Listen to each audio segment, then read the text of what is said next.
Tonight we return to legendary Ladd People Stadium for a Thursday night 6A Region 1 matchup. History will be made tonight as Robertsdale and Murphy have never met each other on the gridiron, and both teams are seeking their first win of the year. Can the Bears come in, wreak havoc, and grab the win, or will the Panthers claw themselves to victory? We're about to find out. Good evening and welcome to the MCPSS High School Football Kickoff Show. I'm Al Wheaton, joined by Corey LeBounty. Corey, one thing is for certain tonight. One of these teams will get a win. And that's the thing that you have to be excited about as a program, knowing that you've gone through 5 weeks of high school football and your coach has been preaching to you over and over again, if you do the right things, you will come away with the victory. And sometimes even though you don't win on the scoreboard, you win in practice, and this is the situation to transform that onto the playing field tonight. And when you look at it, this is a ball game that definitely has to have a winner. This is a region contest. We can't have a tie tonight. Someone is going to have to get this win. Well, the great thing about it is we have outstanding weather here, and our thoughts and prayers are with those who are in Florida. We had a deluge of rain a couple of months ago, but with that being said, you are correct, Al. We have to have a Region 1 winner tonight in 7A or 6A Region 1. And with that being said, we will have that offer come off the board for one of these teams. We sure will. So, Corey, let's head into your checklist. Robertsdale is the visiting team. What can we expect out of the Bears tonight? Well, for Robertsdale, it's very simple, Al. They have to limit explosive plays. And when we talked to Coach Stanford, he talked about 15 yards or more is what he considers an explosive play. So you have to make sure that defensively that you're stepping up to the plate. Also, you have to bear it all at the line of scrimmage. And what do I mean by bearing it all at the line of scrimmage? You have to control and dominate both sides of the football at the line of scrimmage. And you have to make good on golden red zone opportunities. Of course, the Golden Bears have struggled in the red zone area, and that's going to be a point of emphasis. If they get down into the red zone area tonight, they have to cash in and make that golden. Murphy, on the other hand, Al, they have to establish early momentum, and that's one of the things that they've fallen behind in these contests through the first 5 weeks. So if they're able to go ahead and jump on the scoreboard first, it will do amazing things for their confidence here at homecoming. They have to have great special teams play, and then when you start talking about picking up the Panther paycheck, Coach McKenzie has talked about the great things that have gone into work. Now it's time for the guys to go ahead and cash out and get paid on the scoreboard with the win. You talked about the weather earlier. We know the hurricane down there in Florida did a little damage. So far, we are pretty much basically having a great night tonight. I can't say it's exactly fake fall like it was a couple weeks ago, but it's been feeling great. Let's take it down to the sidelines. Check in with Kimberly Dunn with the BSN weather forecast. You said it right, Al. Down here on the field, it is a great night for football. Beautiful weather. You couldn't ask for better conditions. It's about 71 degrees at kickoff time with a slight wind out of the north at 13 miles per hour. So I think these players are going to be really happy tonight. We don't have any heat timeouts this game, so hopefully that won't be an issue because the weather is just perfect, so they shouldn't need them. Thank you, Kimberly. We do appreciate that. Corey, it does feel great on the field, man. I mean, it is feeling absolutely spectacular. We're here at Ladd tonight, and I don't think weather's going to have an impact. So as far as impact players, who's going to have an impact on this ball game? Well, when you start talking about the Robertsdale Golden Bears, we'll be talking about the defensive end, Mecca Yost. Number 50, you'll definitely see him being a factor tonight for the Golden Bears. And athlete Glenn Williams, he's a senior. He'll be playing all over the field for Robertsdale, and he'll be number 2 on your program. So make sure that you keep an eye on number 2 for the Robertsdale Golden Bears. Also, your impact players for the Murphy Panthers. Jalen Edney, he was the Crichton Optimist Club Player of the Week due to 286 yards of special teams performances that he put on a week ago. So this young man is definitely dynamic from a return game standpoint and from a wide receiver standpoint. And, of course, their quarterback/cornerback, we see T.K. Barnett had an interception a few weeks ago against Theodore. He also played quarterback. We'll see him at the same position doing the same type of athleticism things tonight. I didn't get to see him before the game. Does he have on the sparkling shoes tonight? We'll see what his swag is tonight on a scale of 1 to 10 to see if he puts on. He did have the green shoes on, made him very visible a couple of weeks ago, so we'll see what he has tonight from a swag standpoint. Yeah, you couldn't miss him when we had him against Theodore a couple of weeks ago down on the field. And speaking of ball games, we know we're giving you the special Thursday night edition. Well, it's some big ball games taking place tomorrow, Corey. Let's look at the schedule.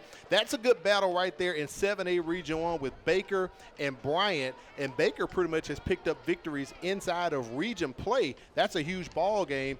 And you know what? A year or two ago or 2 years, this would have been huge, Blount and Saraland, but not this year. Not too much sizzle on that ball game. Well, it's a pivotal 6A Region 1 matchup. So the Spartans, newly crowned #1 in the Alabama Correct. Sports Writers Association poll, will go ahead and take the #1 ranking against Blount. So not taking any games for granted, and Coach Harris does a great job at Blount High School. They lost a heartbreaker against Williamson last week. And looking further to the schedule, 2 big ball games, really huge, in 5A Region 1.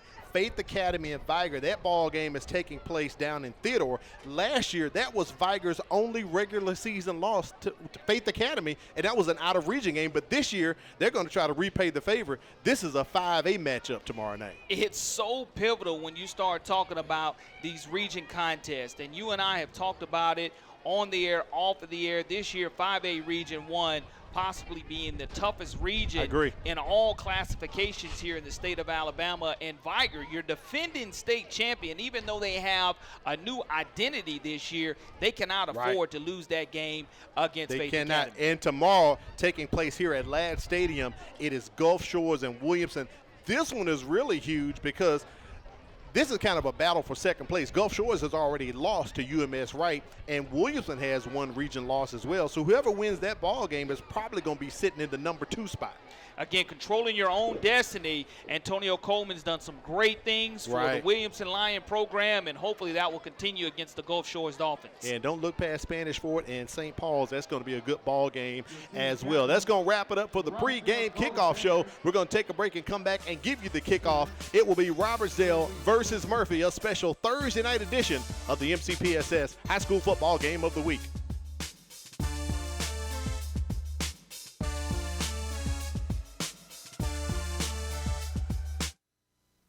At any given time, trauma can happen.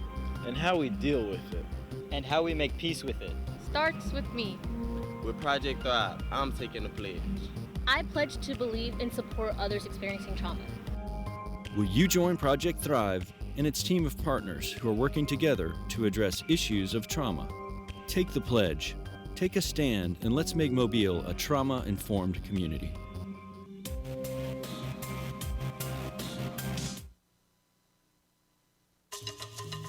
The Environmental Studies Center is a natural sciences education facility designed to provide unique learning experiences. In addition, wildlife rehabilitation plays a vital role each day at the center.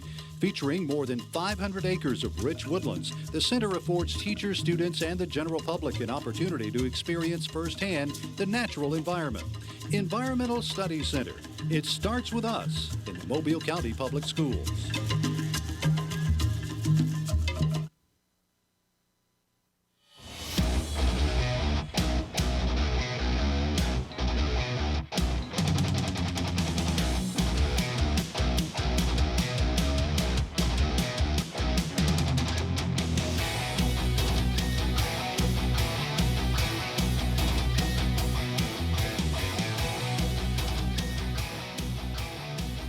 We welcome you to a special Thursday night edition of the MCPSS High School Football Game of the Week, where 2 teams are in search of their first win. Robertsdale and Murphy are meeting on the gridiron for the first time. And to add a little sizzle to the mix, it's homecoming night for the Panthers, so you know they want to snag a victory. Good evening, and thanks for joining us. I'm Al Whedon, joined by Corey LeBounty. Covering the sidelines, we have Kimberly Dunn. Corey, 6A Region 1. Both of these teams are winless. But you know what? The pride is still on the line for both of these schools. You know, when you come and compete on a Thursday or Friday night, I guarantee in tonight's contest, you won't be able to tell that both of these teams are winless. You'll just find 2 teams that are hungry for a victory, that want to execute. And again, like I mentioned in the pregame, they want to cash in on all the hard work that they put in so far.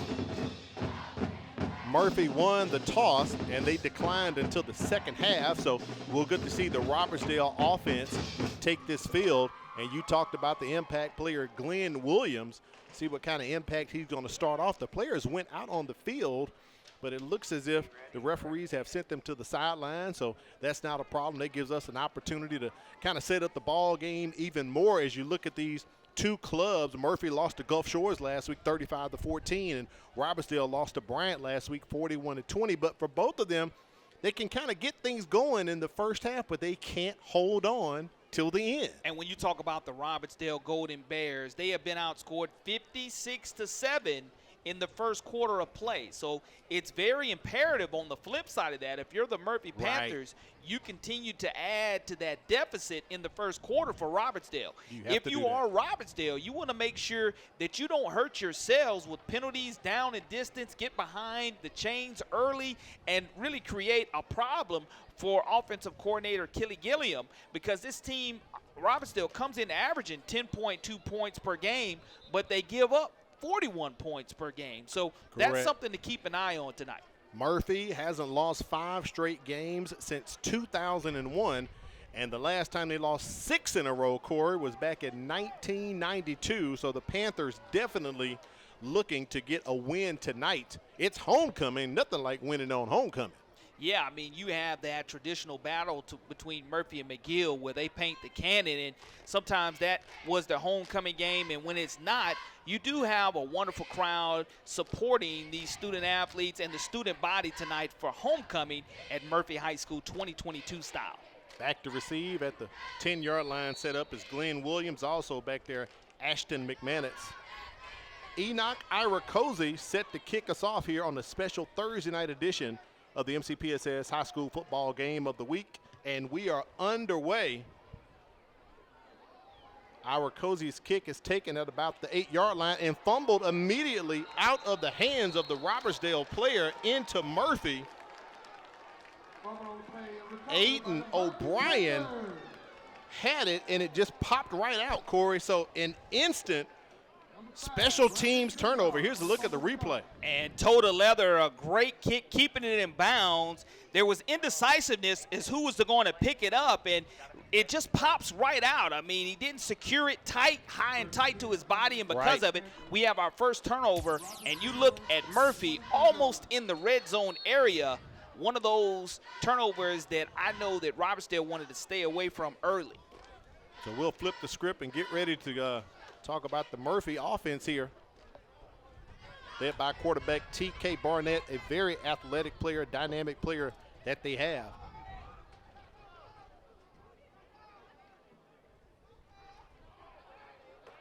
Pass out to Etney as he picks up a couple, maybe 8 or 9, so a good play. There's a look at the Murphy offense, led by T.K. Barnett. He's the most dynamic athlete on the team. He's thrown for 2 touchdowns, ran for 1, caught 2. If he's not running, look for him to pass to Etney like he just did. Etney averages 18 yards a game. When they run it, Kentrell Wheeler is probably going to get the ball up front. The Panthers are big and experienced. Making holes will be seniors left guard Christian Boyd and right guard Malachi Howard. Murphy averages a whopping 301 pounds across the offensive line as they try to block for Barnett, but it breaks down as he's tackled behind the line of scrimmage for about a 2-yard loss. Great job of penetration by this Robertsdale defense. Trevor Pugh, the 6'6", 265-pound junior, in early and getting great penetration as that play took too long to develop, and it resulted in a loss of yardage, and it's going to be 3rd down and 4 to go. Panthers trying to steal a possession here with the fumble recovery off of the kickoff.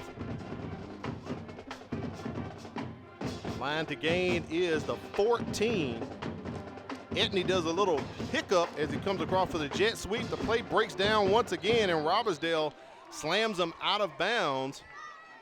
Looks like no gain on the play. It'll be 4th down coming up for the Panthers. Connor Timms, the 6', 185-pound senior linebacker, does a great job of containment.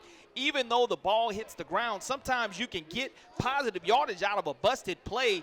Not anything like that against this Robertsdale Golden Bears defense, who really has bowed up here after that early turnover. So 4th down and 4, the ball sitting on the 18-yard line. Coach McKenzie wants to go for it here, doesn't want to bring out the kicking unit. Ira Cozy's only attempted 1 field goal this year so far. Bubble bobble snap. It looks like the pigskin is a bit slippery tonight, Corey. I don't think Barnett's going to have enough for the first down.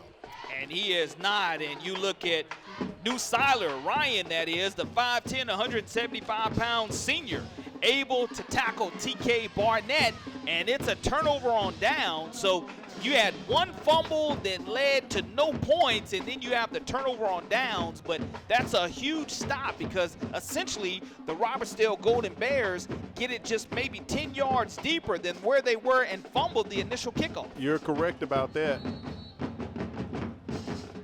Quarterback center exchange from Murphy, not very fluid on their first possession. Little play action, they get it out to Glenn Williams. Williams picks up the first down just past the 36. Take a look at the Robertsdale offense led by quarterback Henry Harverson. He's a 41% passer. He'll be trying to get the ball to Williams like he just did. Now we have him listed as a wide receiver, but he leads the Bears in rushing.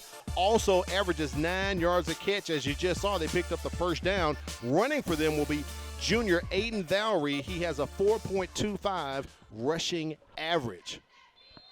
And up the middle they go with the run. As they hand it off to Valerie, it's going to be second down and about 6 to go. Valerie, the 5'9", 170-pound junior on the tote, has his 49th rush of the season, but it's positive yardage early and down in distance for the Golden Bears. Bears playing tempo here.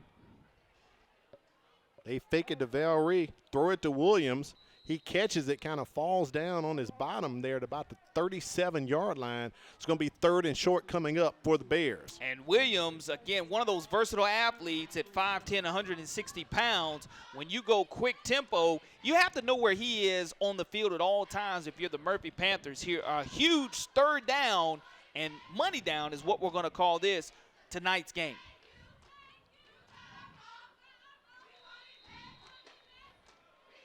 Stoppage in play, a flag on the play. Offsides against Murphy, so that'll give the Golden Bears the first down.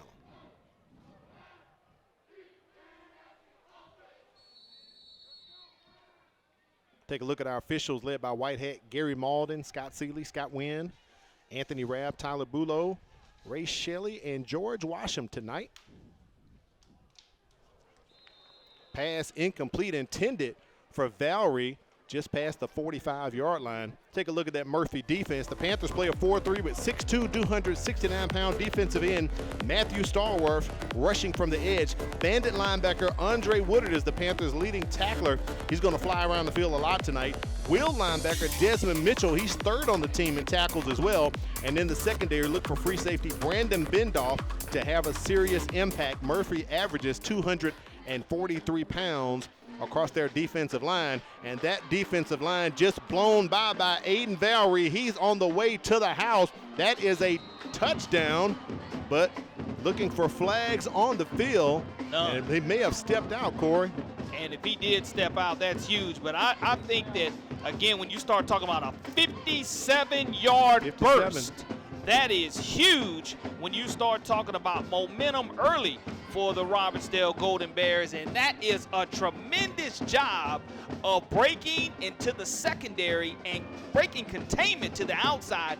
Murphy didn't do a good job of making sure they sealed that edge, and as soon as he turned the corner, it was off to the races for Aiden Valerie. No flags on that play, but a flag right here before the extra point. Substitution infraction on the defense.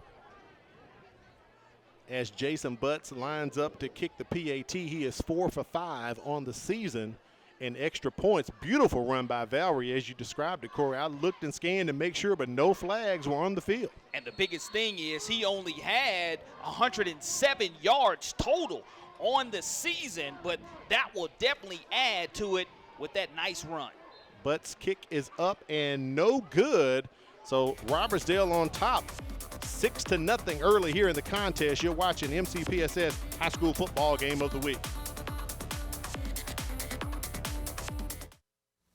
You've got questions? We got answers. MCPSS.com. Whether it's attendance zones, school calendar, lunch menus, or registration information that you are looking for, you can find it right here, mcpss.com.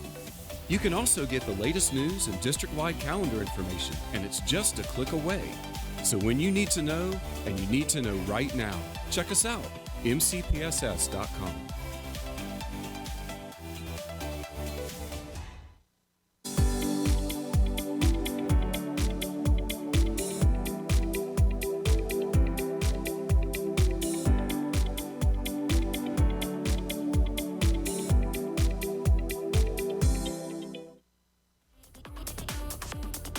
At Mobile County Public Schools, we are learning today and leading tomorrow. Right now, Robertsdale leading 6-0. Corey, we've had an interesting ball game. Robertsdale kind of gave it up with the fumble on the kickoff return. Murphy couldn't capitalize, and the Bears come back and just pop them in the mouth with that 57-yard run from Valerie. Butts kicks goes out of bounds near the 30-yard line. Let's see if Coach McKinney is going to take the yardage or make them kick it again.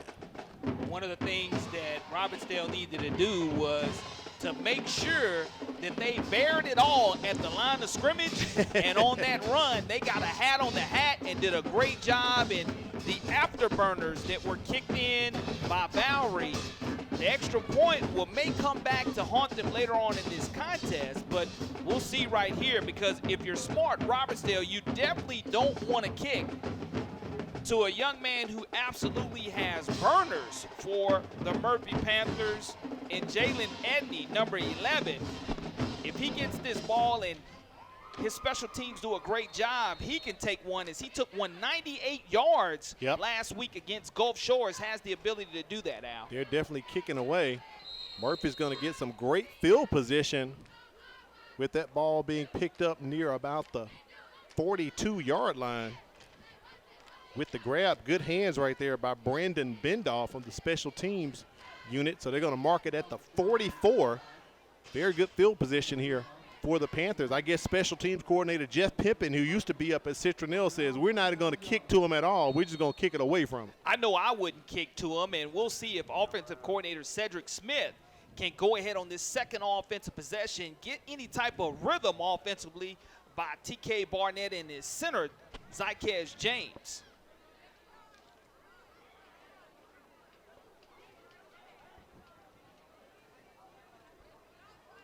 On the run, Kentrell Wheeler takes it past the midfield stripe into Robertsdale territory. Great run by Wheeler. Here's a look at the defense for Robertsdale. They play a 3-4. Defensive end Mecca Yost. He's leading a front that averages 268 pounds. Connor Timms played safety last year but found a home at outside backer. And next to him, inside backer, Ryan Newsealer. He'll be making tackles as well. You talked about him during Murphy's first possession. Carry by Wheeler once again picks up about 4, so second and about 6 coming up for the Panthers. Back-to-back runs by Wheeler, the 5'3", 143-pound senior. Picked up a great chunk of yardage there on that first carry, and you go right back to him, as now you are definitely ahead of down and distance. Second down and 6 yards to go for Murphy.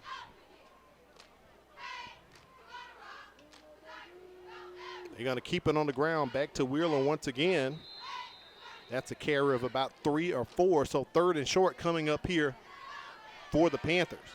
Mecca Yost, one of the impact players, 5'10", 250-pound senior, makes his 18th tackle on this season. And Al, when you start talking about the line of scrimmage here on Money Down for both of these teams, it's going to be imperative that Murphy keeps this drive alive, and for momentum purposes, Robertsdale finds a way to come up with another defensive stop. 3rd and 3 here for the Panthers. They fake it to Wheeler. TK Barnett going to keep it, going to the corner, and that is a 31-yard score for TK Barnett, and the Panthers answer back. And when you start looking at that being the second rushing touchdown for TK Barnett, 5'10", 175-pound senior, shows you why he is an impact player and a difference maker. As soon as he gets a clean snap and beyond the line of scrimmage, you're not going to tackle this young man up high.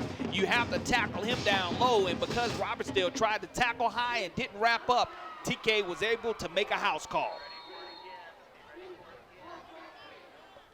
Ira Cozy on for the PAT. Kick is up and it is good. Murphy takes the lead 7-6. So as Corey LeBounty said a little while ago, we'll see if that extra point comes back to haunt the Bears later on. And that's the type of offensive rhythm that offensive coordinator Cedric Smith wanted when they had it done in the red zone area before the turnover on downs. Let's check in with Kimberly Dunn on the sidelines. Before the game, I was able to ask them some things that they feel like they needed to do to get the win tonight. Both teams mentioned that they needed to play with discipline, eliminate penalties, and eliminate explosive plays. So far in this game, we have seen 2 turnovers, one unintentional and the other turnover on downs. And then we have also seen explosive plays from both teams. So the 2 things that they were trying to avoid, we have already seen in this game, and it's shaping up to be an interesting game with both teams hoping to come out with the win. Thank you, Kimberly. We do appreciate that. Coach Stanford said that, they've got to eliminate the big play of letting Barnett throw past him, and he said, we're okay if we let him run. You don't want to let him do that all night on your court. No, you have to be able to tackle, and that's one of the things in my checklist. Limit explosive plays. 15 yards or more is considered explosive by their head coach, and that definitely puts 6 on the board. Williams takes it at about the 7-yard line, comes up the middle.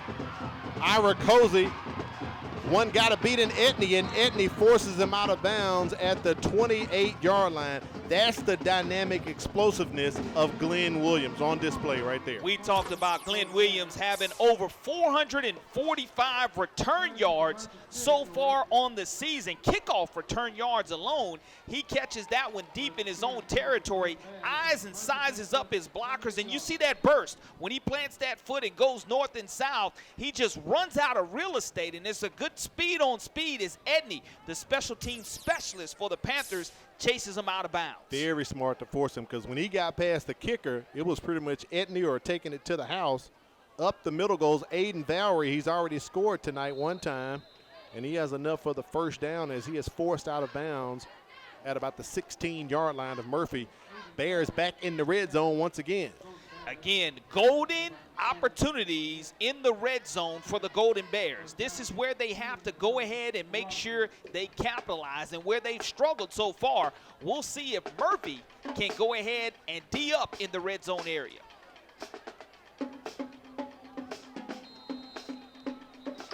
Flags on the play as it is whistled dead. Start on the offense. 5-yard penalty, remains first down. There's a look at that scoring drive by Murphy. Took off 2 minutes and 6 seconds. 61-yard, 4 plays, capped off by the 31-yard run by TK Barnett. That was pretty much half of the drive right there for the Panthers, 31 yards. But just great execution offensively of what you needed to do, and a great job of TK Barnett reading what the defense was able to give him, and he took the rest. False start by Robertsdale, pushes them back 5 yards. Valerie tries to go up the middle to get the 5 back. I think he may have picked up 4. We'll call it 2nd and 11 here for the Golden Bears. Winston Salter, the 5'10", 190-pound senior, on the stop from his linebacker position for the Murphy Panthers. And when you start looking at playing behind the sticks at 2nd down and 15 yards to go, now you don't want to force anything like a turnover or a bad throw. Correct. Here if you're Robertsdale. Lads calling it 2nd and 13. Harvison's pass, trying to get it out to Valerie, and it is interrupted by those Murphy Panthers defensive backs. Brian Jackson would be that defensive back. The 5'6", 150-pound sophomore has 15 solo tackles on the season with 1 interception. And now just like that, you're looking at 3rd down and 15 yards to go now for the Golden Bears. Ball sitting just outside the red zone at the 21. Empty set, setting up the screen. Williams drops the ball. He had some blockers, Corey. It's 4th down coming up here for Robertsdale. And when you were knocking at the red zone area, we talked about getting behind the sticks early with that penalty. And now that's something that Robertsdale's definitely going to go on here on 4th down. This is the second opportunity, once for Murphy, once for Robertsdale. We'll see if the Panthers can come away with a huge stop. Robertsdale is 9 for 16 on 4th downs this season. Play clock under 10. Harvison taking his time. Looks like they're trying to draw him off, Corey, and I think Coach Stanford's going to burn the timeout, and I believe that was the case right there. As far as field goals, I think they will go for it. Jason Butts is 1 for 1 on the season, and that's only a 30-yarder, so they're out of his range pretty much. Well, if you go ahead and try to kick this, you're going to risk an opportunity for it to be blocked at the line of scrimmage, which will lead to a special teams nightmare in regards to a scoop and score opportunity. So, again, you would be better off here trying to force some type of pass interference against Murphy or find a way to get a late hit or a personal foul to pick up that automatic first down. But Robertsdale here was knocking at the red zone, and again, don't want to blow a golden opportunity to put points on the board. Robertsdale head coach Kyle Stanford is in his 4th season. His record is 8-26. His overall win percentage sitting at .235, and he told me this week he wouldn't be surprised if Robertsdale was bumped up to a 7A school in the next classification. They were about 6 or 7 kids away from moving up this year. He said they are putting up subdivisions all around the area in Robertsdale. It is unreal. So they're one of the larger 6A schools in the state. Harvison's going to keep it. Just kind of runs over to the 25-yard line. Looked like that play just kind of broke down, Corey. And you have to find a way to just throw that one away or give your receiver an opportunity to fight for it, because it's not like that's 1st or 2nd down. You at least want to go ahead, and I would rather throw the interception there than to take that type of sack there. But a huge stop for the Murphy Panther defense and defensive coordinator Michael Perry. Coming out of a timeout to run that's a head scratcher right there. So it's 1st and 25. 1st and 10 at the 25 for the Panthers. 4:39 remaining here in the first quarter. Al Whedon, Corley Bounty on the sidelines, Kimberly Dunn. Statisticians Matt Moore and China Powell on hand for this Thursday night edition of the MCPSS High School Football Game of the Week. And no one there for Barnett to hand it off to, so what'd you do, Corey? You just run it, and you pick up about 7 or 8, maybe 9 yards. As long as you get a hat on a hat, you're able to do that. Todrick Thompson, the 5'8", 175-pound freshman, makes his 7th tackle on a busted play, but nonetheless 9 yards of gained offense for the Murphy Panthers. Now, we did see Murphy run different formations a couple weeks ago when they played against Theodore. Fake it to Wheeler. Up the middle goes TK Barnett, and he is off to the races once again. One man to beat for Robertsdale. Can they get him out? And it looks like he's going to be down at about the 2 or the 3. The dynamic athleticism of TK Barnett on display again. And when we see this offensive line do a great job, you see 50 James open up that hole. 15 is wide receiver Benjamin Jackson blocking down the field. Gets down, it's almost a 60-plus yard run by the Murphy Panthers. Now they have flipped the field, and they are trying to score their 2nd touchdown. But that is all TK Barnett, along with his offensive line, do a tremendous job blocking and opening holes for him. Touchdown saving tackle by Brayton Douglas as he came in and pushed Barnett out at the 1-yard line. 1st and goal for the Panthers. Little jump pass, the old Tim Tebow jump pass, incomplete as they tried to get it to David Green. Good play call right there, kind of catch the Bears off guard. I tell you what, Robert Hendricks, the 5'9", 159-pound junior, almost had an interception.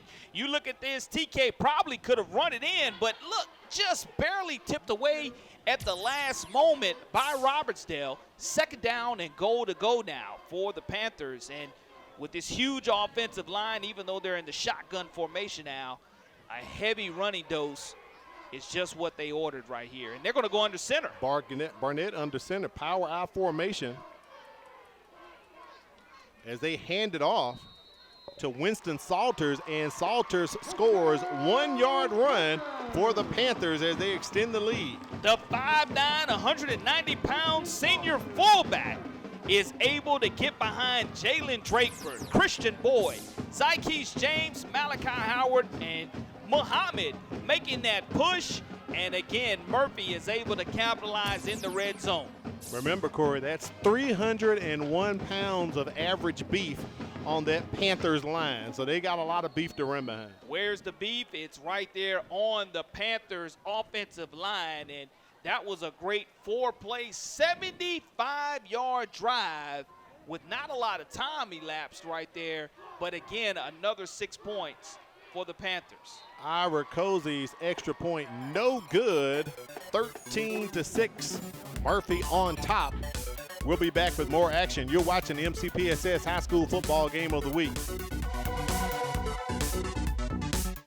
If you're looking for fun, fashionable, and affordable jewelry, it's here. It's Paparazzi. We have a variety of colors and styles of bracelets, rings, necklaces, and earrings for all occasions and for every event. New styles are added daily, which means you are always up to date with the latest fashion. For that genuine bling, join me, Charmaine Watson, the real jewelry lady, on Facebook Live Sunday through Thursday at 7 p.m. It's cute, it's fun, it's fashion, it's $5, it's Paparazzi. Got to thank Firehouse Subs, where you can enjoy more subs and save more lives. A portion of subs purchased at Firehouse will go to the Firehouse Subs Public Safety Foundation. So visit our friends Jim and Susie Sherman at the Greenlight Road Firehouse Sub location. We do appreciate them for all that they are doing. Murphy on top, 13-6 right now. Homecoming night for the Panthers.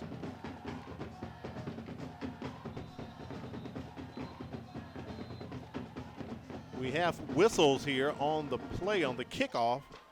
I believe we may have a flag, trying to see where the official. Start has to be when you throw it that early in a pre-snap or pre-kick situation. Right. Gary Malden hasn't come up yet to signal that, but they're walking it off like that is a false start. So that'll push the Panthers back 5. Ira Cozy will tee it up once again. There's a shot at John McKenzie.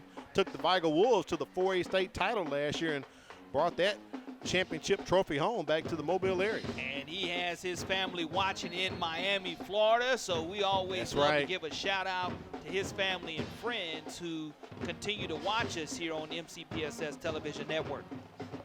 Ira Cozy gets that one, taken by Valerie as he cuts back toward the near side, coming toward the Panthers bench, brought down at about the 34-yard line. Got to thank BSN Sports, where you can get team apparel and equipment from baseball to wrestling and all sports in between. BSN Sports, the heart of the game. Visit them online at bsnsports.com. Now, Al, this is going to be a critical possession for the Robertsdale Golden Bears because they had all the momentum with that first strike. And now you're in a situation to where if your offensive coordinator, Kenny Gillum, for the Robertsdale Golden Bears, you're just asking your team to settle down. You get it into your playmakers, Glenn Williams' hands or Aiden Valerie. And again, you put it in your offensive line's hands to put a hat on the hat and control that Golden Bear line of scrimmage. And off to Valerie once again. He's collapsed upon by the Panthers as they tackle him at the line of scrimmage. No gain. Takes Robertsdale to second down. Desmond Mitchell, 5'9", 185-pound will linebacker, makes an outstanding tackle that's going to go ahead and negate, make it 2nd and 10, any gain in a positive nature there. And you really have to start early down in distance, create positive yardage if you're Robertsdale. They had a great drive on the last series, but that series stopped around the 21-yard line of Murphy.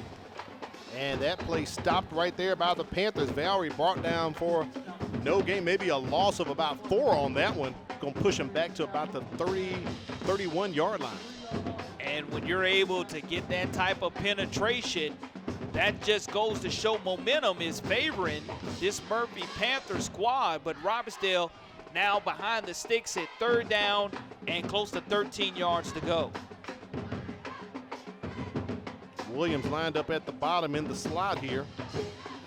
as Harvison looks to the sideline to get the call. Play clock under 10. They're going to have to burn the timeout or take a delay of game, one of the two. And the Bears have to burn another timeout. Looks like there was some miscommunication on what play they would run. Well, you would rather burn a timeout than to put yourself at third down and 18 Right. yards to go, because you want to go ahead and get it out of neutral and put it in drive. If you're the Golden Bears, you want to claw your way literally back into this contest, as Murphy has scored 13 unanswered after Robertsdale opens it with a tremendous run by Aiden Valerie. Sure did. And when you start looking at that type of confidence by Robertsdale early, it's just what the doctor ordered for the Golden Bear program. And you put it on Murphy sputtering down and not being able to take advantage of the opening kickoff turnover. On the flip side of that, Murphy was able to bounce back and put that turnover behind them. Sure did. They put And up now, 2 scores. Exactly, Al. And because of that now, Murphy's defense is playing with renewed confidence. Sure is. Robertsdale comes in tonight dressing out around 75 players. They return 4 on offense, 5 on defense, and they have 17 seniors on the squad. We'll set it up 3rd and 13. Trip receivers to the top. Harvison's pass across the middle is complete at the 45-yard line. Brennan Paramore, the tight end, is going to move the chains. First down for the Golden Bears. Well, that's what you have to have. You have to have renewed sense of confidence by your quarterback and his wide receivers in order to pick that up. And fresh set of downs and more time coming off the clock is exactly what Robertsdale needed. Hand off to Valerie. The guards pull around. He picks up about 5 or 6. Tackled by T.K. Barnett near the midfield stripe. I say maybe about the 49-yard line. When you start getting to that second level, that's when you know that Robertsdale offensive line and wide receivers are doing a tremendous job of blocking down the field. Now, that's the type of offensive momentum that they need to continue to maintain. Again, 4 yards on first down is a great way to start a drive. 2nd and 6 here for the Bears. Back to Valerie they go. He picks up about 2. We'll call it 3rd and 4 coming up here as they cross the midfield stripe directly in front of us atop the press box at Ladd People Stadium. Santrez Calhoun, number 44 in Navy, doing a great job on the stop. And now you only gave up 1 yard in that situation. It's going to bring up a long 3rd down and 4 yards to go, with the ball being spotted right at the Panther 49. Ladd is calling it 3rd and 5. I think it is more so 3rd and 4, Corey.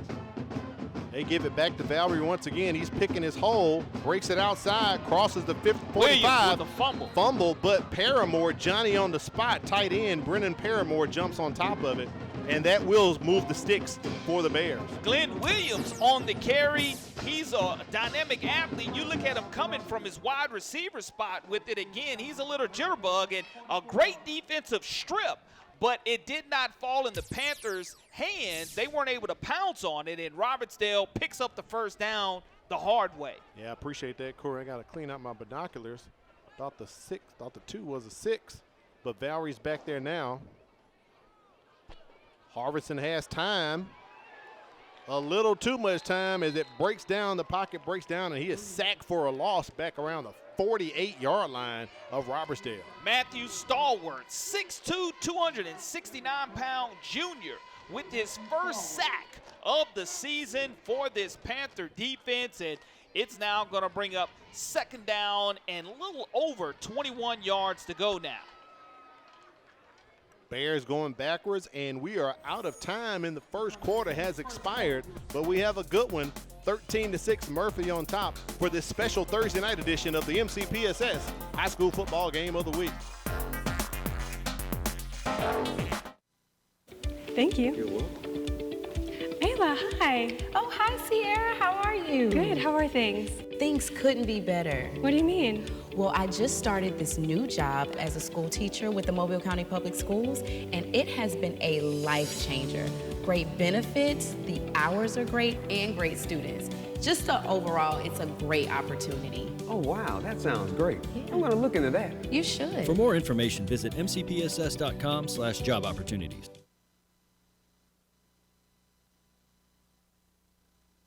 Motivated, reliable, and an independent learner? If so, then the MCPSS Academy of Virtual Learning may be an option for them. The Academy of Virtual Learning allows students in grades K through 12 the opportunity to work in self-paced courses at the time of day that fits their schedule, so they can earn their high school diploma by studying whenever they want, wherever they want. To learn more, call 251-221-6700 or visit mcpssvirtuallearning.com.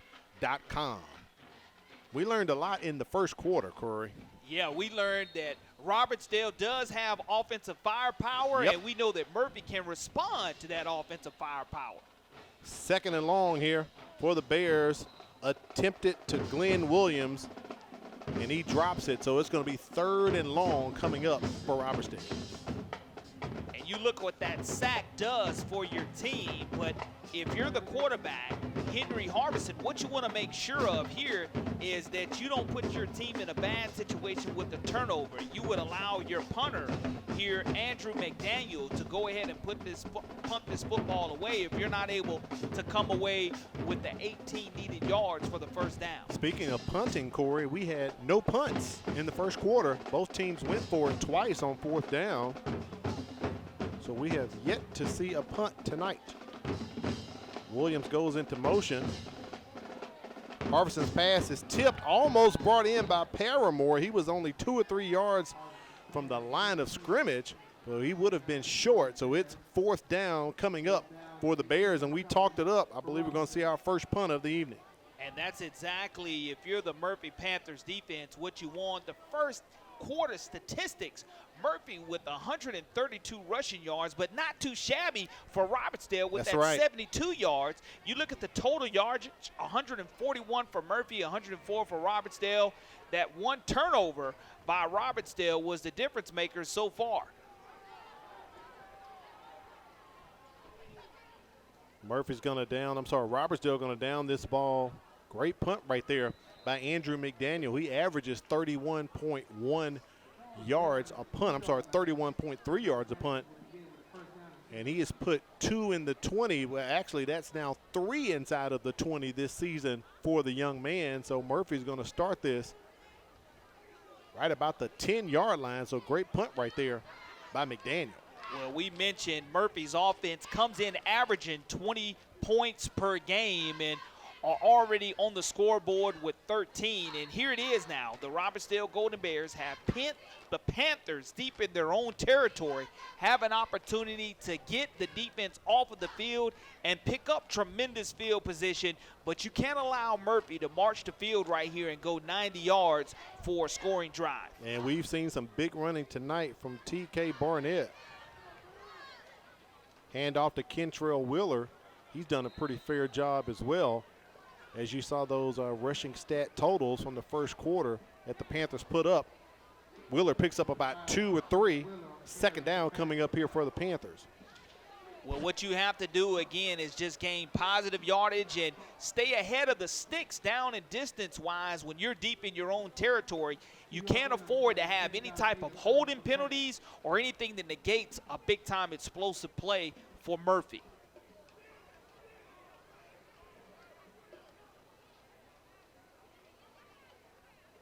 Hand off to Wheeler once again. Panthers just playing it safe. And Wheeler gives them some breathing room as he takes it up to about the 27, maybe 28-yard line. First down, and the sticks move for the Murphy Panthers. Great job by the wide receiver and offensive line. Once he clears and gets into that second and third level, a good job of Cole Bolton from behind, the 6'2", 185-pound senior, stopping close to a 85-yard run to the house.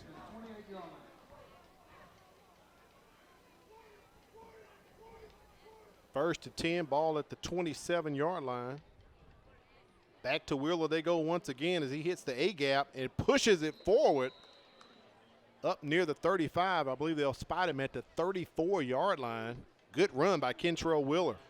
Well, it's a hard run downhill, and that's what you want to see. You want to see the Panthers control the line of scrimmage, and that's what you see, a hat on a hat. And you look at his fullback, Winston Salter III, with a tremendous block, Great block out in front, and that's what you pay your fullbacks to do. That's how you cash those paychecks that Coach McKenzie was talking about that ultimately led to a victory at the end of the game. Wheeler picked up 6. They're going to go back to him. Kind of runs into one of his own blockers right there.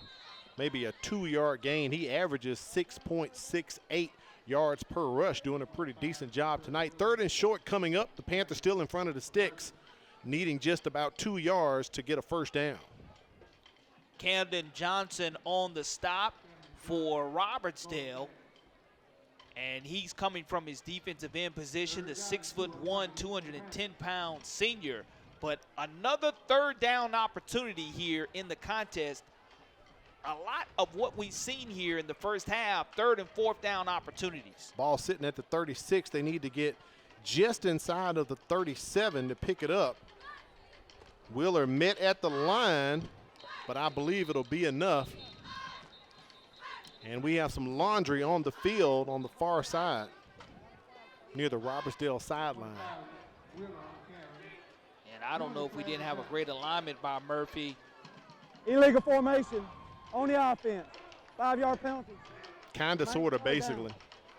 So that's going to push the Panthers back 5 yards, make it 3rd and 7. What you start talking about is a covered up wide receiver, and when you see that far judge throw that flag, that's normally what you have, and because of it, you go from 3rd and 2 now to 3rd and 7. It does give TK Barnett more room to operate. Correct. But we'll see what Cedric Smith, the offensive coordinator, is able to dial up here on 3rd down and 7.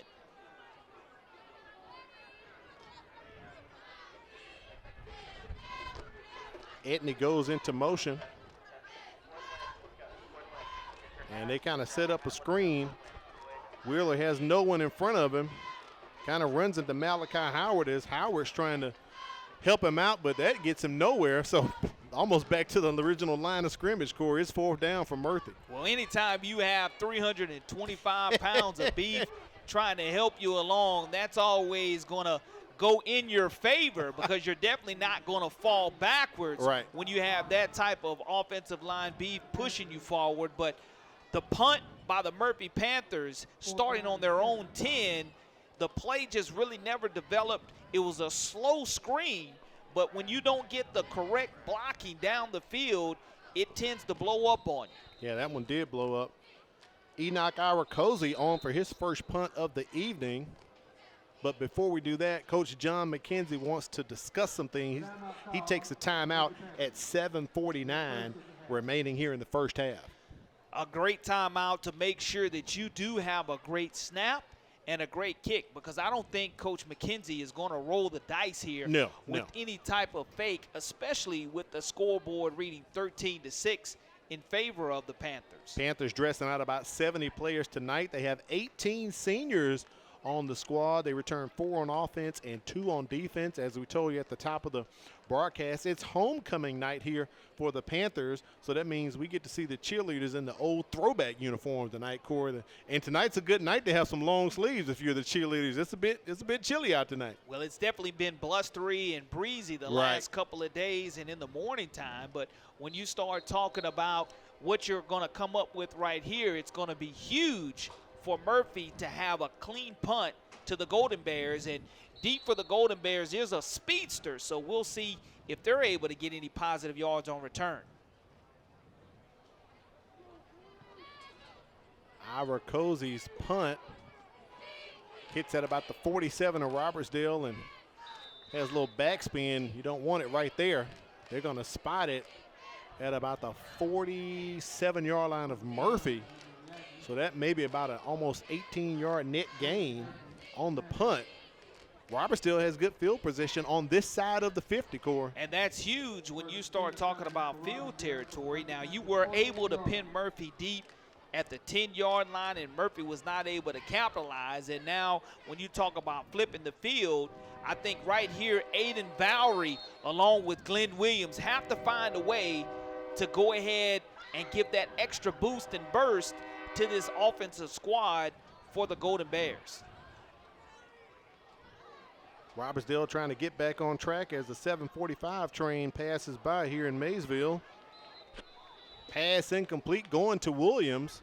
Harvison laid out there, no flags for roughing the quarterback. Second down. See if we're able to look at this replay. The type of pressure that was presented up front by the Murphy Panthers defense was huge, as Henry Harvison was not able to step into that throw and throw it to the outside shoulder. He threw it to the inside numbers to where the defender and the cornerback had a better opportunity to intercept it than the wide receiver to catch it.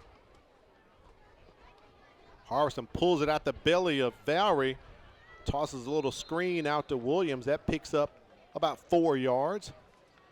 Third down and about 6 coming up here for the Bears. Both of these teams kind of started off explosive in the first quarter, now kind of feeling each other out here as being the second, as they have both punted on their drives in the second quarter. Andre Woodard with an outstanding open field tackle, and Murphy just cannot jump off sides or have any type of penalty that gives Robertsdale free yardage here on third, and we'll call it 6 yards to go. Play clock under 10. The Bears have 1 timeout remaining. High snap, but they get it to Valerie.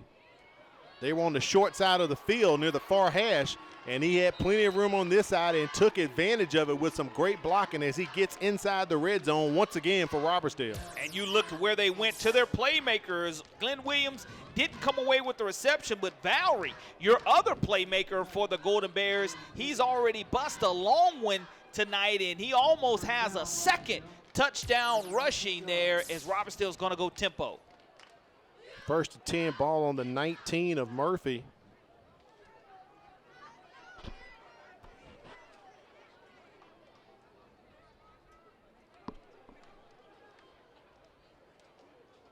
Harvison keeps it once again, throws a screen out to Glenn Williams, kind of stuck his foot in the ground, did a little spin move. Corey, I don't know what that is on the joystick, but he did it and picked up about 5 or 6. Well, something you don't see too often. It's almost like a burpee that was done by Andre Woodard, if you're familiar with that exercise, to where he missed the initial tackle, popped back up and missed the second tackle. So, again, he tried to go ahead and make that tackle there the first time, but, again, Robertsdale with positive yardage. Once again, on that far hash, they go back to Valerie. This time they keep it over there. He's gang tackled by the Panthers, loses 1. Third and about 7 coming up here for Robertsdale inside the red zone once again. They already had a drive to fail in the red zone in the end of the first quarter. The Golden Bears, again, in my checklist, have to be golden in the red zone and produce 6 points instead of 3 anytime they have a scoring opportunity in this area. They keep it on the ground once again. Valerie runs it. That's something Coach Kyle Stanford told me. He's a big believer in establishing the run and running the ball. It's going to be 4th and about maybe 4 coming up here. Or a long 3. I think maybe 4th and 4, Cora. And it's a situation here, if you're Robertsdale, I say you go, because you want to show the confidence in your offensive line, who has already bust off a couple of big runs for you in regards to creating the holes for Valerie to hit. And here it is. If you're Murphy on homecoming, you get a lot of momentum here if you're able to come away with the stop. Big jumbo package in. The line of gain is the 9. Direct snap to Glenn Williams. He follows behind the big uglies and takes it in for a 13-yard touchdown. Glenn Williams scores. An athlete. You go to Valerie and Williams if you're the Robertsdale Golden Bears. And what an outstanding touchdown run by Glenn Williams. His first rushing touchdown. And more importantly, you convert on 4th down and 13. If your defensive coordinator, Michael Perry, you're furious that they were able to go ahead and convert on 4th down, but a great job by Robertsdale getting on the board. And Butts PAT is up. It is good. We are notched up 13 apiece here. And there's a look at the run of Glenn Williams.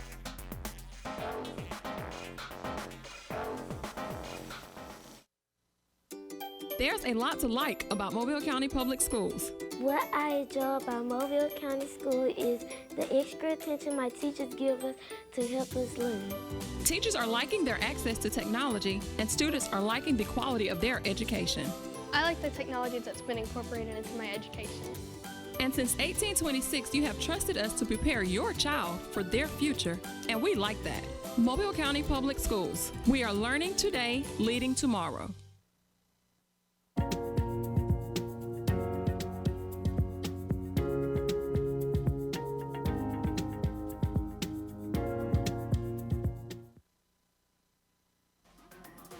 We welcome you back to Lab People Stadium. Al Wheaton, Corley Bounty on the sidelines, Kimberly Dunn. Robertsdale has tied it back up 13-13. If possible, if Charles, our buddy in the truck, can bring up that replay, we want to look at that beef making room for Glenn Williams once again after this kickoff. That was a great run, but it was great blocking, Corey. Great blocking. And once again, Robertsdale kicking away, not kicking deep. They kicked that one short. All right, here's the replay, Corey. Look at the beef in front. 60-94 as it's a great end zone camera. You had Glenn Williams with the spin move, but if you look at the nose tackle for the Robertsdale Golden Bears, Jonah Morris, along with Ian Bailey, the right tackle, doing a tremendous job for Robertsdale, creating an opportunity for your playmaker to go ahead and get something going in space. Absolutely. There's the recap. 6 plays, 47 yards, 2 minutes and 35 seconds off the clock as Glenn Williams punched it in. And as you said, Corey, that was on 4th down. That was a big play as the Bears went for it. But right now, Murphy sitting right at the midfield stripe. Great position. Play action under center. TK Barnett has nowhere to go but down as he takes a 4-yard loss on the sack from Robertsdale. That's Trevor Pugh with his first sack of the season. The 6'6", 265-pound junior does a tremendous job of pressuring TK Barnett. And now you're looking at a 2nd down and 14 yards to go for the Murphy Panthers. Coach McKenzie said TK Barnett, he's a special kid. He's familiar with a lot of the kids here in the area. He played park ball before moving to Nebraska with his mom. Also plays basketball for Murphy. And he said he's going to be a dominant player on the hardwood as well. We've seen him put on his demonstration with his legs. And right there, high snap. He can't control it. The snap from the center, a bit high. Snap from Zykees James. But they fall on it, about a 2-yard loss there, Corey. That's something we saw in the Panthers' opening drive. Them Sure having did. center quarterback exchange problems. And anytime you're in the shotgun, you know TK Barnett is only 5'10", but he's not able to field that cleanly, and he's lucky he was able to pounce on that for the Panthers. And now you're looking at a 3rd down and 16 yards to go for the Murphy Panthers. Panthers break the huddle under 10 seconds. You can hear the coaches saying, let's go, let's go. I don't know if Coach McKenzie's going to have to burn a timeout. They get the snap off. All day for Barnett to throw it, and he finds Jalen Etney in Robertsdale territory. That's something Coach Stanford said. We can't let him beat us with our legs. We'll have to let him beat us with his arms, and he did it right there, picking up a big 1st down.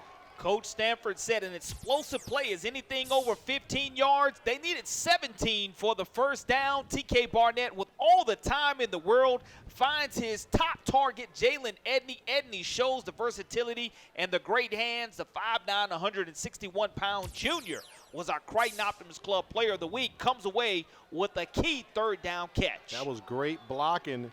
Gave Barnett time to set up and throw. Direct snap. Little trickeration. They give it to Barnett. He's looking to throw.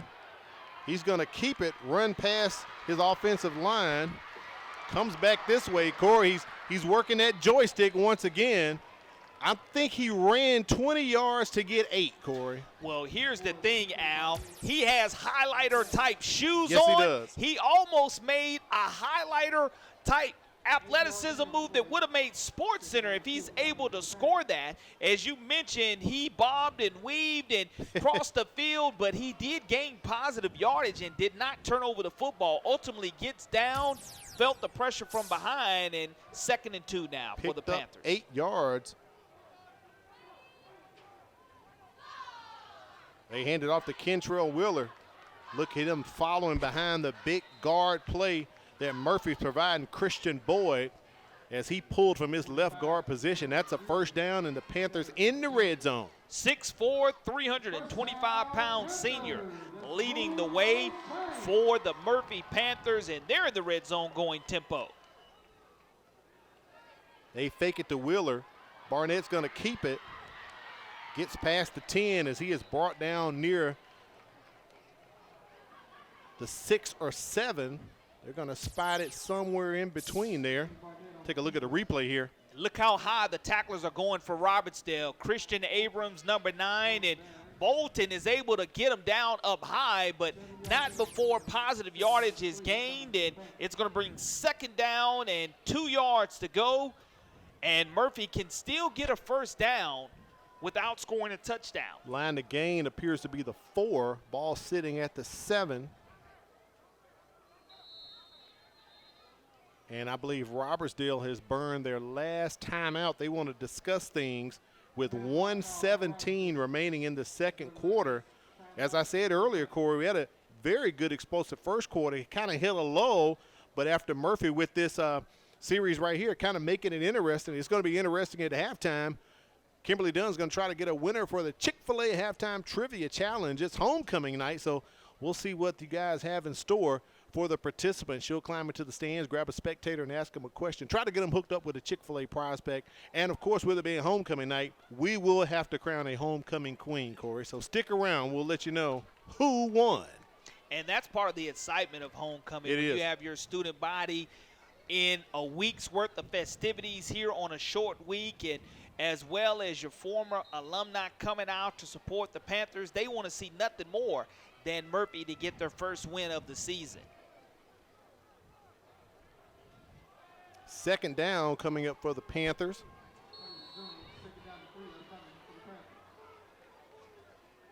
As I said previously, line to get is the 4-yard line, and you told them, Corey, they can pick up the first down without having to score to get a fresh set if they need to. They fake it to Wheeler. Barnett's got a lot of room. Cuts inside the 5. Leaps forward. Should have enough for the first down. I think they're going to spot him at the 4, maybe the 3. And you look at Ashton McCants coming up from his free safety position. 6'1", 195-pound junior. Makes his 20th tackle on the season, but not before the Panthers have 1st and goal to go. A couple weeks ago, we had Murphy and Theodore, and Murphy missed out on an opportunity to score and then get the ball back in the second half. They're scheduled to receive the second half kickoff, so I know Coach John McKenzie would love to get the 2-for-1 right here if he can get points, and then he'll get the ball back in the second half. They hand it off to Wheeler. He turns the edge, slips in. That's a 4-yard touchdown run for Kentrell Wheeler. Winston Salter III, the fullback, number 2, as we take a look at this replay, he was able to pave the way for an outstanding 4-yard touchdown run. You bounce to the outside, and you have the big beef pushing people around on front. Jalen Drakeford as well, your left tackle, does a tremendous job controlling the line of scrimmage. And like you said, a 2-for-1 opportunity to where you're able to score here before the half and then turn around and then get the football coming out in the third quarter. Ira Cozy's PAT is good as Murphy extends the lead 20-13 over Robertsdale. 37 seconds remaining here in the first half. Corey, all the touchdowns have been scored on the ground. No passing touchdowns tonight. I think that, when we start looking at the halftime stats in regards to rushing yardage for both of these teams, it's going to be very impressive. But when you start talking about Robertsdale having played almost 900 football games, and then you start looking at the Murphy Panthers having played almost 1,000 games as a program or as a school, this is hard to imagine. This is the first ever time meeting between these two schools. Isn't it so? The reclassification this year has really changed some things up. We're getting a lot of meetings for teams for the first time. They're familiar with each other, but the first time. There is the scoring drive right there. Kentrell Willer caps it off with a 4-yard run. They started directly on the 50. Took them 8 plays, and they burned 4 minutes off of the clock. So one thing about that drive, Corey, they used time, but they used time wisely and got points. If I'm Robertsdale here, if I'm not able to return this for any positive yardage, I have no timeouts remaining. If I'm head coach Kyle Stanford, I just want to go ahead and take this into the locker room and regroup. Ira Cozy tries to pooch it. Here comes the trickeration. They get it to Williams, and he is just smashed down at about the 20.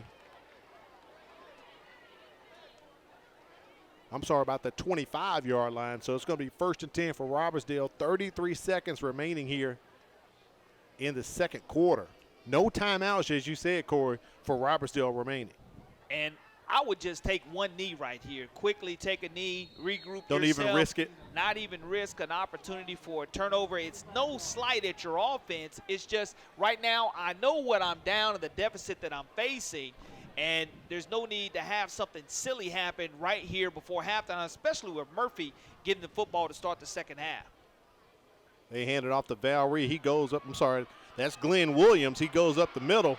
There's the explosiveness of Glenn Williams as he pushes it into Murphy Panthers territory. It's going to stop the clock momentarily. Robertsdale can kill it and go to a second down if need be. The explosiveness, look at him plant his foot in, go ahead, and the arm tackling up high by the Murphy Panthers. No timeouts with the clock running here. 15 seconds left to go in the half. Little quick throw outside to stop the clock. Smart move by Harvison right there. So second down and 10.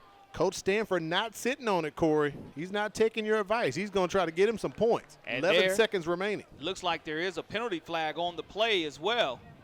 And that's going to be intentional grounding called against the Robertsdale quarterback. Well, there was no receiver in the area. He threw the ball. It went past the line of scrimmage. Inside the tackle box area. But there was no receiver near there when he threw it away. I thought they would have just killed it and downed it, but they got him for grounding. Well, again, you have the explosive play that could have led to 6, but the poor tackling by Murphy does give up the explosive run. On the offense, 5-yard penalty, that's a loss of down, so it's second down. Here's the replay. Nope, the receiver's just standing there. He never moved, but here's a down. 1st and 15. The clock is running as well. Yeah, the clock's ready to play. Throws it to Williams. It's high, incomplete. Ladd says we're at 0 seconds. Let's see if they put 1 or 2 seconds back on the clock as Malden comes to discuss it. And that's something they are going to be discussing. It looks right like, here. because I don't see any flags. I think they may put a second or 2 back on it because it was an incomplete pass. 1 second remaining. You look at Brian Jackson trying to go up high. Yeah, he's asking for it to put some time on the clock. Ladd hasn't adjusted that yet.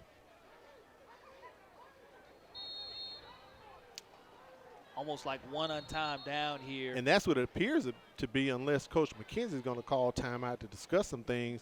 Ladd still hasn't put the time, but it looks like we're going to run one untimed down.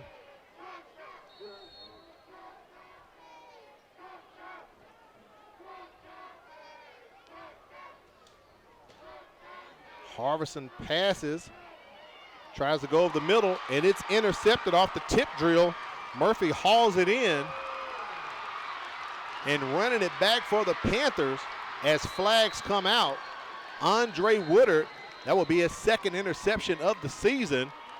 We know the half can't end on a defensive penalty, Corey. But, Al, that's, again, why I take that knee. Because, again, even if they would have had a chop block or a crackback block, right, you're risking a turnover there by an offense who is dominated on the ground. And by putting that ball in the air, going for the Hail Mary, that's something that you do risk. Now, it is going to be Murphy's football in regards to them receiving that interception, and it will be an interception credited to Woodard.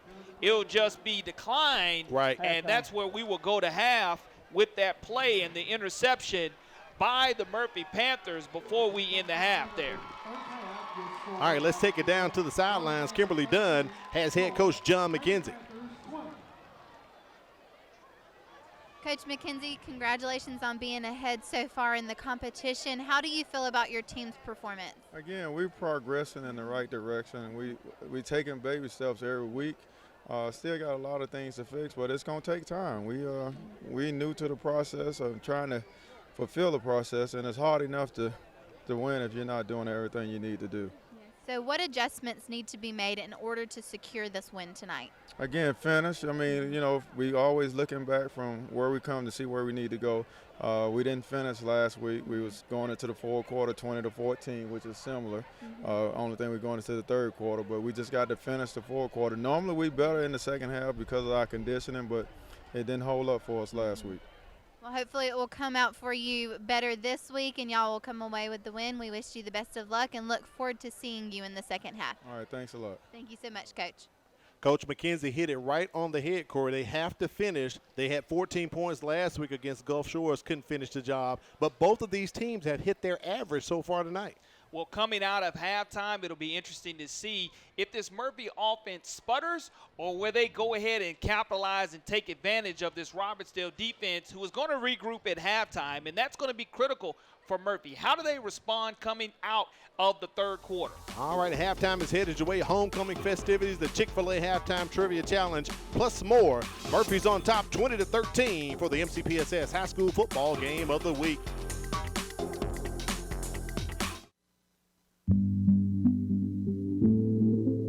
Mobile County Public Schools, the place that has it all. We have 90 schools that include rural, urban, and suburban schools of various sizes. We are also home to Alabama's first public school. We welcome you to come join our winning team. Our district is led by the 2020 Superintendent of the Year, Mr. Kressel D. Threadgill. Our teachers are leaders in their profession who are afforded numerous professional development opportunities. Our principals are collaborators and encouragers. Our schools are leading in innovation and instruction. And most importantly, our students, who are learning today, leading tomorrow, are simply the best. If you want to live in a historically rich city near beautiful beaches with superb southern hospitality, we invite you to come teach with the best. Team MCPSS.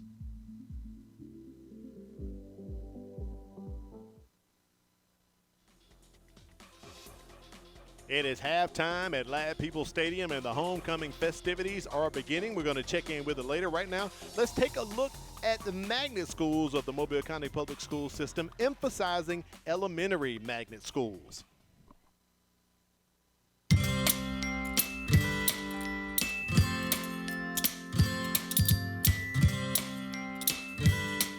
Did you know that Mobile County is home to an elementary international baccalaureate school?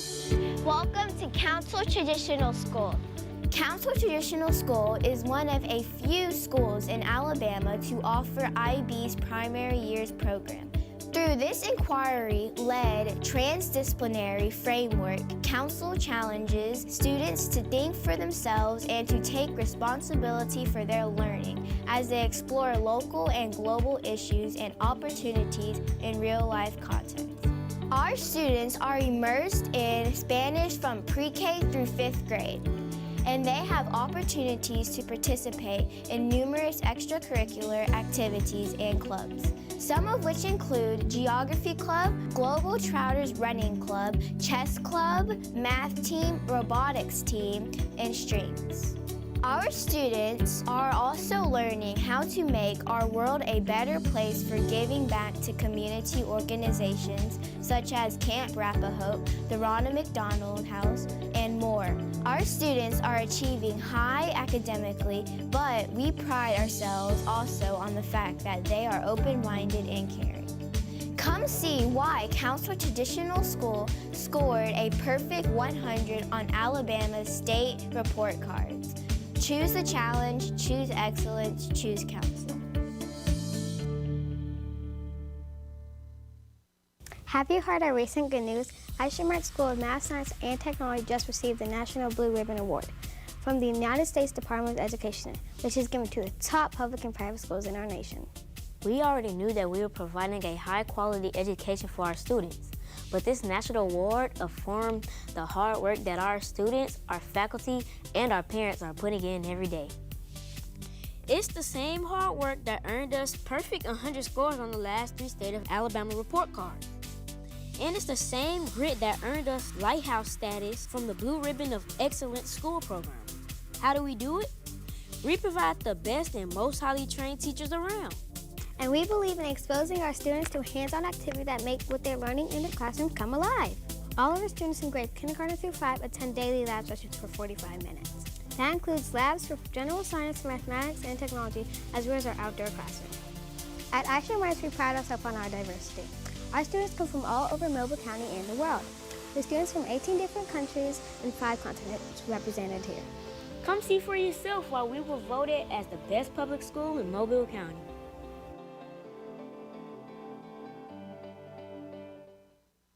Is your child interested in the visual arts, dance, music, or drama? If so, look no further than the Old Shell Road School of Creative and Performing Arts, which offers a specialized arts curriculum for the students in kindergarten through 5th grade. All of our students are exposed to the Arts Weekly. They have opportunities to participate in large and small performances, including full-length musicals that incorporate singing, dancing, and acting. We partner with the Mobile Symphony to offer strings instructions and the Preludes program. As an Alabama bicentennial school and Talents Unlimited national demonstration site, Old Shell Road offers an accelerated arts-infused curriculum. We received the National Blue Ribbon Schools of Excellence Award from the U.S. Department of Education, which is the highest honor any public or private school can receive. We have implemented a 1-to-1 laptop program for all of our students in kindergarten through 5th grade. We offer clubs including archery, robotics, math team, and the National Elementary Honor Society, which is just some of them. We even have before-school and after-school programs. Our staff of dedicated, hard-working, and highly qualified teachers is looking forward to meeting you and your child during one of our open houses.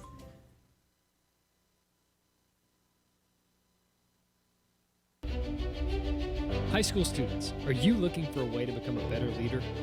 Then the Junior Officers Training Corps may be what you're seeking.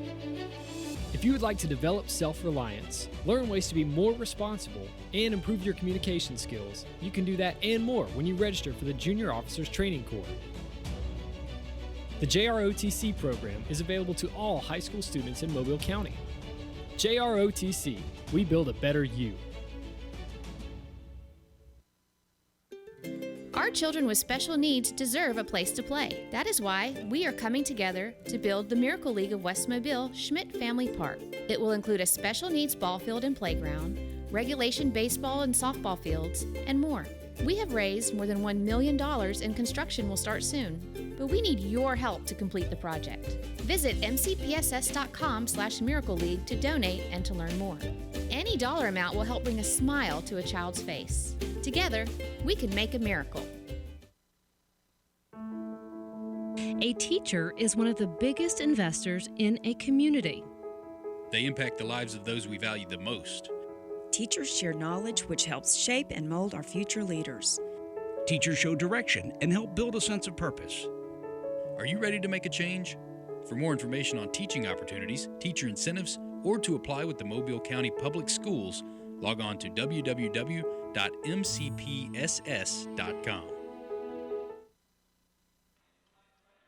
Homecoming festivities still taking place here at halftime. Don't worry, we're going to let you know who the queen will be, who's going to be crowned the homecoming queen. Right now, we need to crown a champion for the Chick-fil-A Halftime Trivia Challenge. Let's take it down to the field and check in with Kimberly Dunn.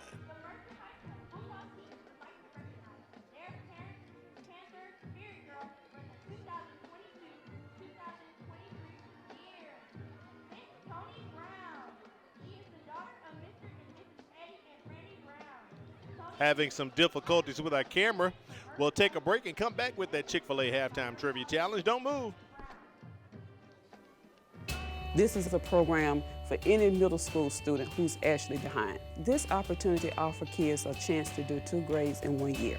If it wasn't for Star Academy, I would still be in 8th grade and probably still struggling. We are one-on-one.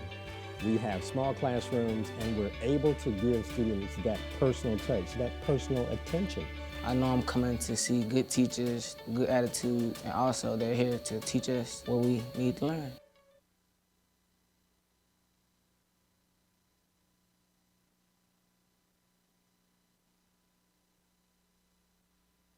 With our Chick-fil-A Halftime Trivia Challenge, are y'all ready to answer tonight's question? I have a lot of volunteers. Are y'all ready? Okay, I want you to tell me your names and where you go to school. Jace. Where do you go to school? Flint Tower. Jesse. Where do you go to school? Flo Tower. Jada. Where do you go to school? Florence Howard Elementary. My name is Jatera Sumter, and I go to Florence Howard Elementary School. My name is Jay Sumter, and I go to Florence Howard Elementary School. And now, I know you have a big brother on this team. Can y'all tell me what his name is? And he's number 19, is that right? So is that who y'all are cheering to win tonight? He's 15. Oh, my goodness. Are y'all ready to answer our Chick-fil-A question? All right. So we were talking about hurricanes, remember? So what letter in the alphabet is associated with the most Atlantic retired hurricane names, okay? So what letter in the alphabet? Is it A, the letter A, B, the letter E, C, the letter I, or D, the letter O? So A, E, I, or O. What letter do you think is the answer? You think the letter A? What do y'all think? I. Okay, so the older siblings think I and the younger siblings say A. Oh, you changed it to I? Okay, well, the correct answer is, can y'all give me a drum roll? Is I. Look, Mama said he was a scholar and he got it right. So I. Can you tell me a hurricane right now that starts with the letter I? Hurricane N. There you go. All right, so y'all get our Chick-fil-A prize pack. There's some Chick-fil-A goodies and a really cool pin and a T-shirt. And so hopefully y'all going to go get some Chick-fil-A. All right, y'all wave goodbye. Say bye.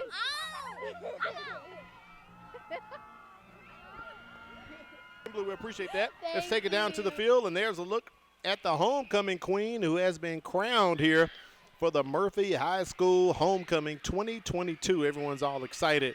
And, of course, all the dads looking great because they have on their suit and their ties. But there's your homecoming queen for Murphy High School 2022. Halftime festivities still going on here, and we have more headed your way. Keep it right here for the MCPSS High School Football Game of the Week.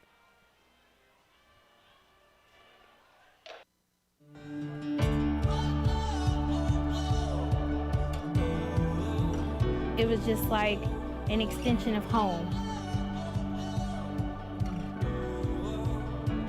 Bishop give you that outlet to give you a career, a successful career.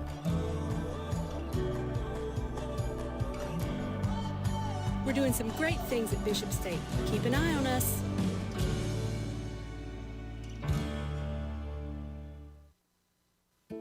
Hello, I'm Katrina Frazier. And I'm Deborah Robinson, and we would like to be your next realtors. As homeowners, we know how confusing it can be searching to find that perfect home that fits your needs and budget. For that reason, it's important to have a reliable partner to represent you and to be there for every step of your home buying process. You'll find the services offered through Berkshire Hathaway, Home Services Cooper & Company Realtors are second to none. So whether you are buying or selling your home, call us today and let our experience work for you. If you look at the numbers, Mobile County Public Schools is making great strides. With more than 53,000 students, 7,000 employees, and 90 schools, we are consistently increasing our four-year graduation rate and our first-class pre-K program. We continue to strive for national recognition and continue to prepare our students for the global workforce. And we do all of this with one goal in mind, to equip and empower college and career-ready graduates. Mobile County Public Schools. We're learning today, leading tomorrow. We welcome you back to the MCPSS High School Football Game of the Week. We're going to take it down to the field and listen to the Murphy Panther Marching Band.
Resting. There we go. Now I can hear myself. So I think it's official. We have wrapped up homecoming festivities here for the Murphy High School. We crowned the queen, listened to the band, but we've had an interesting first half. Let's take a look at the statistics, if we can get those up, Corey, from the first half, and big numbers put up by both teams. When you start looking at the rushing yards, 184 and 156 to Robertsdale. Both teams have done an outstanding job getting past the initial line of scrimmage and getting to the second level. Start looking at passing yardage, that's where your discrepancy comes into play. But when you have almost 400 yards of total offense combined, right, you can run the football and be successful. The 2 turnovers for Robertsdale, one of them led to 6 points. The other one on the opening kickoff, Murphy did not and was not able to capitalize. Did not. Not a lot of penalty flags because we've had a lot of rushing of the football, not a lot of holding calls, but 20-13 is our first half score. And quite interesting, both of the turnovers occurred on plays that started and ended. The first turnover was a fumble on the first play. The last turnover was an interception on the last play of the first half. So some ironic things happening right there. Without question, Al, but again, what adjustments do you make for both coaches? If you're Coach Stanford, what you have to do is value the football and find a way to get number 2 and number 6 continue to be involved for the Robertsdale Golden Bears, because again, when you start looking at the rushing yardage that has been obtained by Robertsdale, right, Murphy has had a hard time containing the Murphy Panthers, bouncing to the outside. So we'll see the adjustments that are going to be made here in the second half of action. Speaking of seeing, let's take a look at some of the first half highlights from this ball game. A lot of scoring put up, all of the scoring put up by runs tonight, and Corby just talked about there's that initial fumble that occurred on the first play of the ball game as Murphy hopped on it. As you said, they could not take advantage of it on the run right here, and this was the big 57-yarder from Aiden Valerie. Aiden Valerie shows his speed and his burst. The 5'9", 170-pound junior makes the first house call of the game. Sure did, and right there, T.K. Barnett, he decided to hand it off to Kentrell Wheeler, and look at Wheeler putting on the wheels and putting them into scoring position as Murphy would come back once again right there behind T.K. Barnett, had the big 31-yard run. Corey, he really showed his athleticism on that play. And what you have to do is make sure that you wrap up. If you don't wrap up, there's going to be problems. And again, you look at the successful yardage here by Glenn Williams, having a lot of success here on the kickoff, gaining great possession for the Robertsdale Golden Bears. All right, let's take it down to the sidelines. Check in with Kimberly Dunn. She has Kyle Stanford, head coach for Robertsdale. Coach Stanford, what was the atmosphere like in the locker room during halftime? Kids were real positive. We've just made too many mistakes right now. We have too many negative plays on offense, and we're just allowing too many big plays on defense. But a lot of positives going in. We've had several stops, several big plays on offense. We just got to put it all together. We're getting behind the chains too much on offense and too many big plays, especially on third down on defense. We just got to get it together and come out in the second half and try to find a way to win. Yeah. So what adjustments are you going to make in order to secure that win? Offensively, we've got to get Glenn the ball more in the backfield in the second half, keep establishing a running game. Defensively, we're having a little communication issues, putting some Mayday calls. That way the kids don't get the call in and play faster. All right. Well, thank you so much, Coach. I'll let you get with your team. On the email, and you can hear right there, Corey, he wants to get the ball to Glenn Williams some more. Yeah, you have to find 2 and 6 if you're the Robertsdale Golden Bears. Again, you need to bear it all at the line of scrimmage. Yeah. Part of what one of my keys were, as well as limited explosive plays by Murphy, which is 15 yards or more, and you have to make good on those golden red zone opportunities if you're Robertsdale. Now, the cool thing about it, Murphy scored. They're going to get the ball back, so the 2-for-1 is going to work out to the advantage for John McKenzie and the Panthers as they score going into halftime. And we talked about having great special teams play. Both teams have missed an extra point, and picking up the Panther paycheck, John McKenzie wants his guys to get able to cash in as far as from a winning standpoint and feel like they're getting paid to do their job throughout the week, which consists of hard practices for Coach McKenzie. Back to receive for the Panthers. You have Kentrell Wheeler, Jalen Edney back there. And they have not kicked it deep one time. Robertsdale continues to kind of pooch it. Taken by one of the up men, Brandon Bendoff. as he gets it near the 40. So Murphy's going to get some great field position about the 42 or 43, I believe they're going to set up. Great job of Robertsdale understanding not to keep to the speedster, Jalen Edney. Correct. Now here it is here. Will TK Barnett be able to find Edney in the flat, or will Wheeler continue to rush the football and make the Robertsdale secondary linebackers and corners continue to tackle after he has tremendous yardage past the line of scrimmage? They spotted at the 43. Play action to Wheeler, going deep to Jalen Edney, and that's going to be a 57-yard pitch and catch. TK Barnett to Jalen Edney. Corey LeBounty, I need you to go to Mississippi and play your Lucky Lotto numbers this weekend. You called it, buddy. Barnett to Edney. That's how you cash that paycheck. And you go ahead and you look at it from an offensive coordinator's standpoint. Cedric Smith saw the advantage of the speed of Jalen Edney, and all it took was a correct throw by TK Barnett. The time that the offensive lineman allowed him to stand in that pocket, Al, is outstanding. And again, you cash that paycheck with a tremendous throw, a great catch, 6 points on the board. Ira Cozy's extra point, no good. We'll take a break and come back. We're just getting started. It's the second half. Murphy on top, 26-13.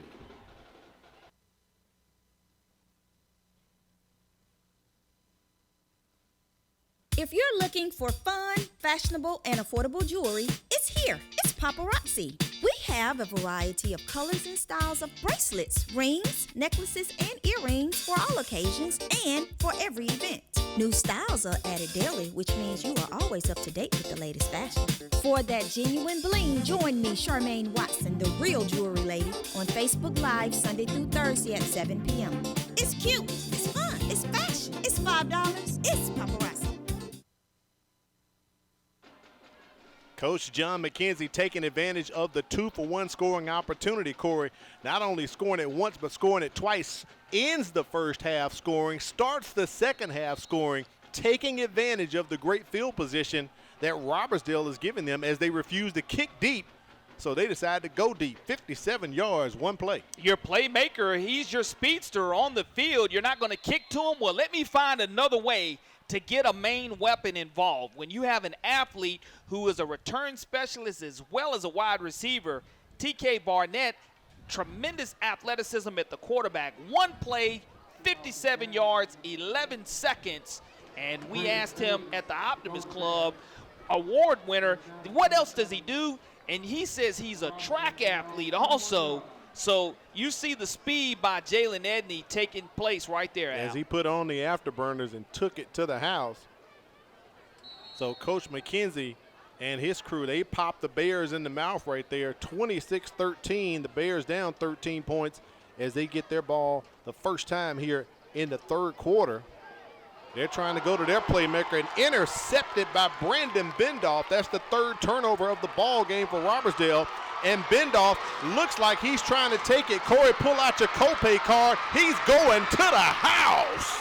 And it looks like we will have possibly a flag on the play, but nonetheless, it is a turnover that is going to lead to positive yardage for the Murphy Panthers. A 65-yard return on the interception. It's going to be brought back, probably still in the red zone area, because depending on where the flag came out, you'll take probably 10 yards away from that, but it'll still be outstanding field position. Yeah, that flag's inside of the 10-yard line, so Low block, on the offense.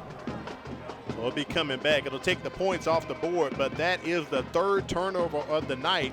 One fumble and two interceptions by Robertsdale, and Murphy, they're trying to represent for homecoming tonight. Brandon Bendoff, the free safety, 5'10", 175-pound junior. You look right here, just reads the quarterback's eyes, is able to stretch out, come away with it, keep his balance, run backwards, then gain his balance, and almost makes a house call if it wasn't for this low chop block here called almost at the end of the run. And again, tremendous opportunity for the Murphy Panthers at the 17-yard line of the Robertsdale Golden Bears. 1st and 10 for the Panthers. Trip receivers to the top. Ben Jackson at the bottom by himself. TK Barnett by himself going to keep it. Gets it close to the 15-yard line. Gain of about 2 or 3. 2nd down for Murphy. Connor Timms, the outside linebacker, with the stop, but how demoralizing can it be right here if Murphy is able to come out with back-to-back scores to start the second half of action, because Robertsdale is not built as an explosive offense, as they on offense are only averaging 10 points per game, have surpassed that tonight so far, but Murphy, we'll see what they're able to do here at the 15-yard line of Robertsdale.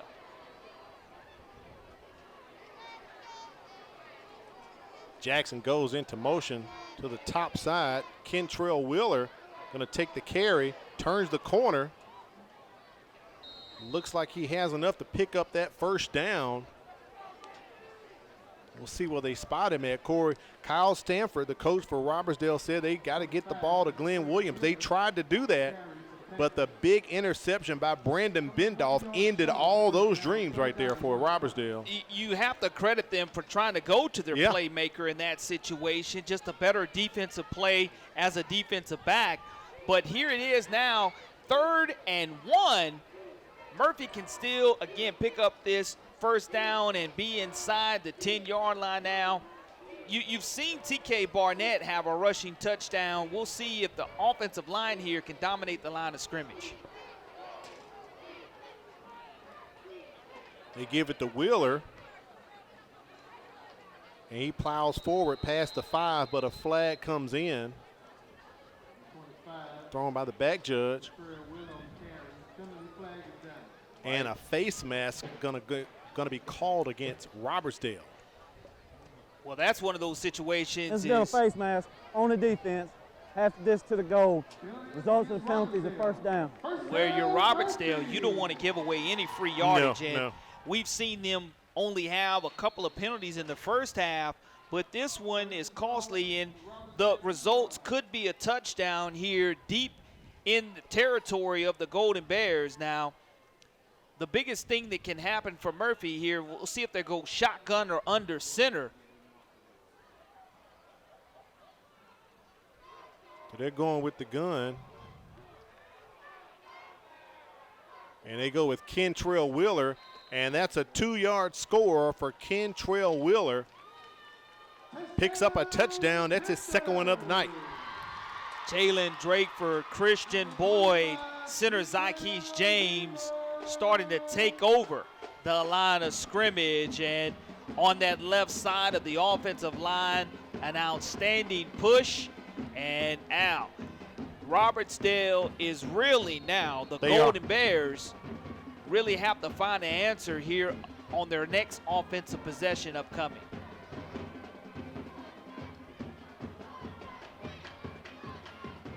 Kick from Ira Cozy is good, and Murphy extends the lead 33-13. We're going to stay right here. Take a look at a player comparison tonight. Corey, we set this up as a quarterback versus an athlete comparison, but it hasn't been too much passing. We did see the 57-yard pass that TK Barnett put up with that pass brought in from Jalen Elliott. They've only thrown it 4 times. No surprise, they've run it more.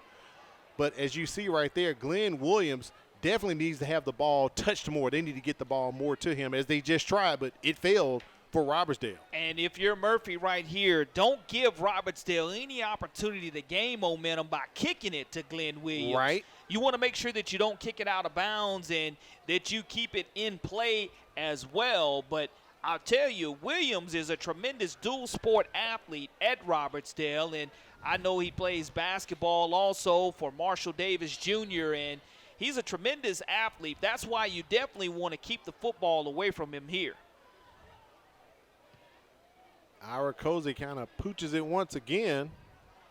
Taken by Valerie. He comes up past the 30. Has some momentum past the midfield stripe. Aiden Valerie trying to take it to the house. One got a beat, In on the tackle once again, Jalen Edney with a touchdown-saving tackle along with Kentrell Wheeler. And there's a flag right around the 47-yard line that's probably going to bring this tremendous return back. The two playmakers for Robertsdale, of course, Aiden Valerie along with Glenn Williams, but it's going to come back because you do have probably a block in the back. Got a block in the back on the return team. 10-yard penalty from spot to foul. Be first down. So that's going to bring it back. As you can see, the explosive capability of Aiden Valerie. We've seen him busted open a couple times tonight, but unfortunately, Robertsdale shooting themselves in the foot. Coach Kyle Stanford, besides himself, out near the 40-yard line, barking at the officials or anyone who will listen right now, Corey. I would too, because you want your team to know that you're fighting for them. And again, that's just tremendous effort, but the officials saw something different, which will again negate a tremendous return by Robertsdale and put them at 1st and 10 from their own 37-yard line. And if you're this offense, you have to string up a series of first downs that keeps your defense off of the field. Hand off to Glenn Williams as he hurdles one of the Panthers, picks up a first down.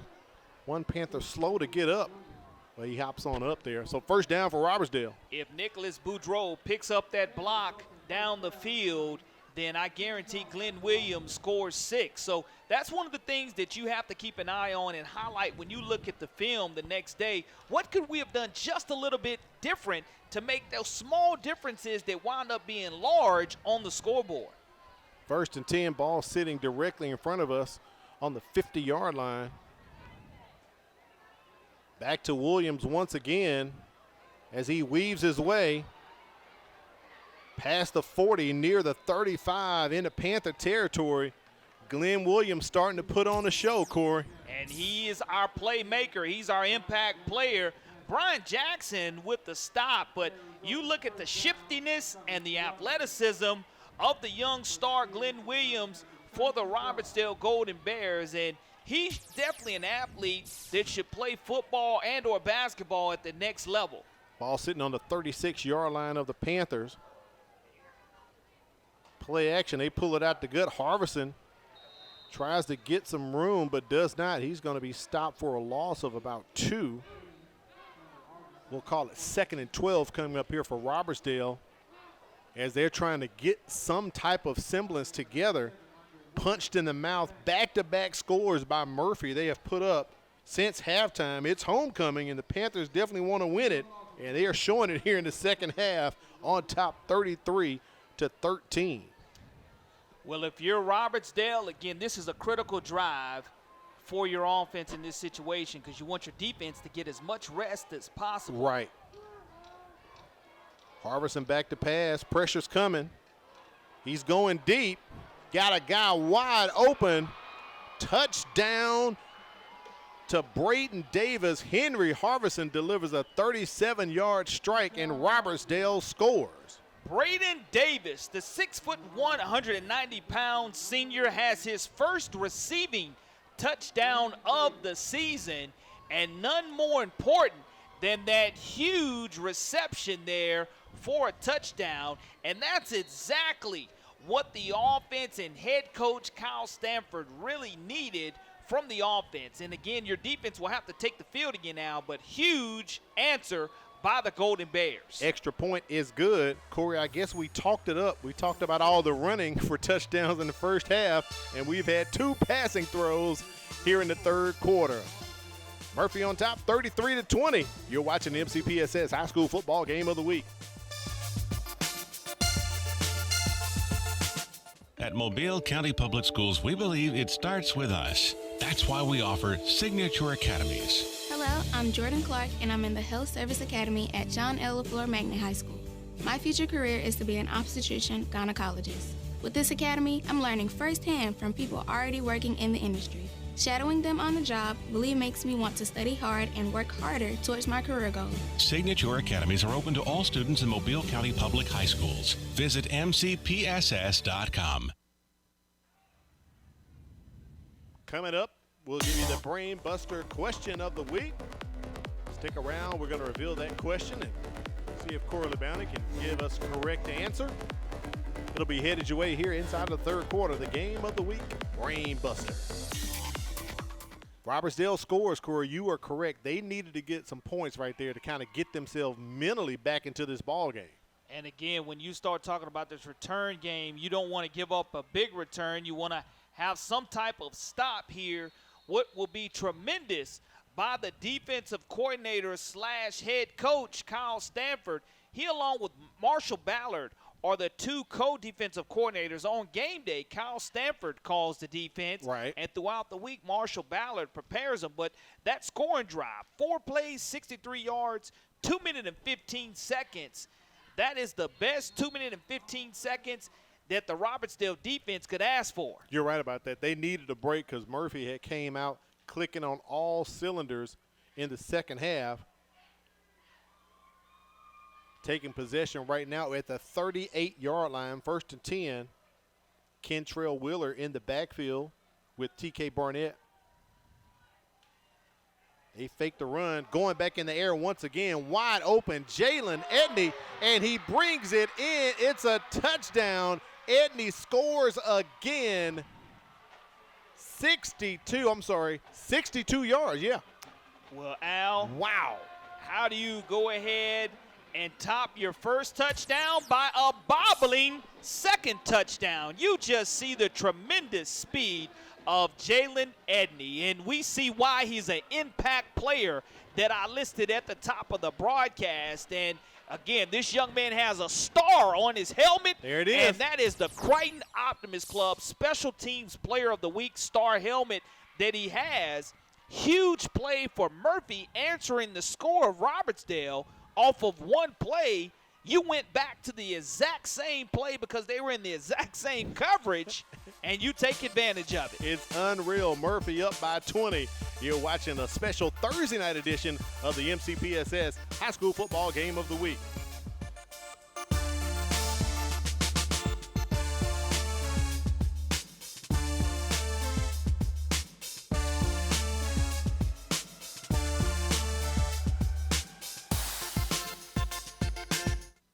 Thank you. You're welcome. Ayla, hi. Oh, hi, Sierra. How are you? Good. How are things? Things couldn't be better. What do you mean? Well, I just started this new job as a school teacher with the Mobile County Public Schools, and it has been a life changer. Great benefits, the hours are great, and great students. Just overall, it's a great opportunity. Oh, wow, that sounds great. Yeah. I'm going to look into that. You should. For more information, visit mcpss.com/job opportunities. We welcome you back to legendary Lad People Stadium, having a great ball game tonight. Murphy on top by 20 right now. Corey, if the fans could have heard the moans and the cheers of our statistician Matt Moore saying he's wide open. Edney hauls in another one as Murphy is just turning on the Jets tonight here in the second half. They are really trying to send a message on homecoming night. Well, you want to go ahead and send that message that, again, Coach McKenzie said, you guys have worked for your paycheck, and your paycheck is going to come and not be delayed if you do the things that we've worked so hard for within the first 6 weeks. And again, remember, Coach McKenzie takes over this job in July. Correct. So he only has less than a month with his players before he takes over. And he talked about it with Kimberly Dunn at halftime, the progress and the steps that have been made in the right direction. You can see that's where the Panthers are heading here tonight. Panthers trying not to lose 6 in a row, maybe try to go on a streak of winning if they can. That play stopped right at the line of scrimmage, no gain. 2nd down and 10 coming up for Robertsdale. Corey, that's the second series in a row. I turned my flip chart one time, and I got to flip it back again to Robertsdale. Murphy scoring so quick. And here is the critical part again for Robertsdale. We've had back-to-back scores. Can we make it 3 consecutive? If you're Robertsdale, you go to your playmakers continuously. Glenn Williams and Aiden Valerie get a steady dose, and Malachi Howard has paved the way in order for his quarterback to have protection and make those great throws. One of the critical offensive linemen and the senior captain here for the Murphy Panthers. The big right guard for the Panthers. Third down and about 6 coming up here for Robertsdale. And I believe someone jumped. I think Paramore, number 29, the tight end, got a little happy, so that's a false start. Main third down. That'll wipe out 5 of the yards of that 6-yard gain that Glenn Williams picked up on the previous reception. Well, what you don't want to see if you're Robertsdale is to get behind early, down in distance, and even though now you're looking at 3rd and 11, 3rd and 6 is much more manageable because it's definitely a passing situation for Robertsdale. Harvison looking to his right, and he does complete it. Gets it out to Nick Boudreau, but he is going to be way short of the first down. Ball's at the 20-yard line. The 3rd reception of the season for Nick Boudreau, the 6'1", 185-pound senior, but not enough. Now you go ahead and you look minus that penalty, you're right at the sticks. Correct. To where you're thinking about going for it, but now Robertsdale forced to punt here on 4th and 5. McDaniel on for his 2nd punt of the evening. Etney setting up at his own 45-yard line. TK Barnett as well. And that punt may make it to the 45. And Barnett picks it up. Robertsdale thought he was going to down it. He picked it up at the 45, and he is still rolling and taking it to the house. There's a Murphy Panther down, and there's a flag on the play around about the 20. We'll see if the score will stand. And Look like Brandon Bendoff down on the far side, Corey. Even if it doesn't, I want you to see this block by Benjamin Jackson, number 15, for the Murphy Panthers on the return. Absolutely pancakes the Robertsdale Golden Bear.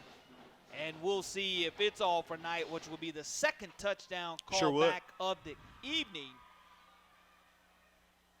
Bendoff getting some assistance as he comes off the field. Unsportsmanlike on defense. So they're calling it against Robertsdale, so the points are going to stay on the board. What a return.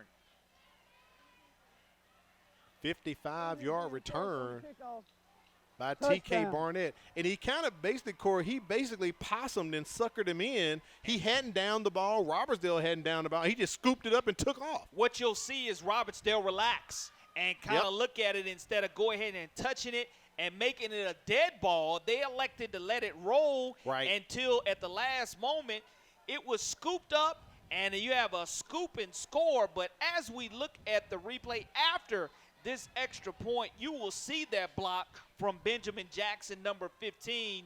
But again, an injured Murphy Panther being tended to right at midfield. Brandon Bendoff, they had to get some assistance from some of the other coaches. All right, here we go from the end zone, Cam. And pay close attention to Barnett as he's just standing right there. Touch it. If Right, right there, you got to touch the ball. And he scoops it up, kind of plays possum, and takes off. And look at this block right here coming into your television screen. Number 15, Blue, and he just absolutely paves the way. If we have another shot from the initial shot to show that again from a high angle, you'll be able to see, again, that pancake and block, the extra point pending, but another explosive play by the Murphy Panthers here on special teams this time. They are showing up on all phases of the ball game tonight. Ira Cozy's kick is up and good, and Murphy extends their lead 47-20. Let's take a look at it from another angle. We'll see that block. You see the first block by Woodard. He's on top, and then again, if you're Robertsdale, touch the ball. Go ahead and down it right there. Don't sit and wait on it. That's a special teams blunder that you can't have. But look at 15 out in front right here, folks. Absolutely pancakes. The kicker sits on top of him, and there it is. He has his convoy from Jalen Edney. 6 more for the Panthers. 55-yard punt return, TK Barnett, as he takes over right there, extends the lead 47-20. Murphy all over Robertsdale Hill. Homecoming night. That's how you show up for it.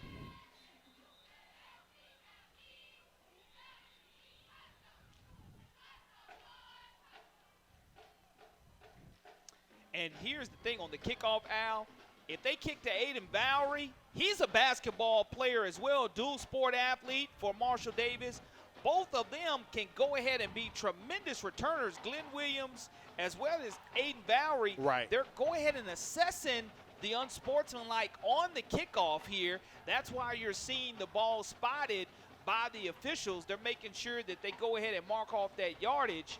And here you may see a touchback here for one of the first times. Or you could possibly see some trickeration. I would not be surprised if John McKenzie did a little something right here. The ball is being placed on the 45-yard line of Robertsdale after that unsportsmanlike penalty was assessed. So we'll see if Ira Cozy's going to punch it all the way through, Corey, or Murphy's going to try a little trickeration and try to get some more points here and steal a possession. Punch it, Al. I punch it right here. I'm not giving them a chance to return anything. And Ira Cozy puts it. Smart of Robertsdale just let it go into the end zone. Take a look at the Alabama Sports Writers Association top 10 polls. In the 5A poll, UMS Wright, not the unanimous pick anymore, but they're still number 1 atop the poll. Gulf Shores remains at 7. Viger moves up 1 spot to 8, even though they were at 9. Outside the top 10, Faith Academy picks up 3 votes, and Williamson picks up 2. Let's try to slide the 6A poll in right quick. There's a new number 1 team, Saraland. The Spartans sit atop the poll. They're 2 spots behind them. Theodore sitting at 3. They're setting up a collision course October 21st to meet up. Outside the top 10, McGill picks up 3 votes. First to 10 for Robertsdale. Ball at the 20. How did they recover after giving up that punt return? Let's see. Harvison goes down as he is sacked by Zackees James. And Zackees James is your center, and now he's also your defensive tackle, playing both sides of the football, showing his versatility and his contribution to this Panther team. And one of the things Coach McKenzie hangs his hat on is the conditioning of his football team. And anybody who's able to play both ways, it's easy when you're the nose guard as well as center to be able to read the offense and how the formations are. Second down at 22. Ball's at the 8-yard line. Harvison gets rid of it into the hand of Glenn Williams. Williams trying to do a little juke move, steps out of bounds at about the 32 or 33. And Corey, that's a first down for Robertsdale. Second down and 22. You get it in space to your playmaker, Glenn Williams, and it really does have to be the 2 and 6 show for the remainder of this contest for the Robertsdale Golden Bears. Find a way to get either one of these guys in space, whether it's the offensive line creating that space to get to the second level or whether it's quick passes to your playmakers. Bowery fumbles it after he gets the handoff from Harvison. Smartly falls down to prevent the fumble. Second down here coming up for Robertsdale. That's about a 3-yard loss for the Bears.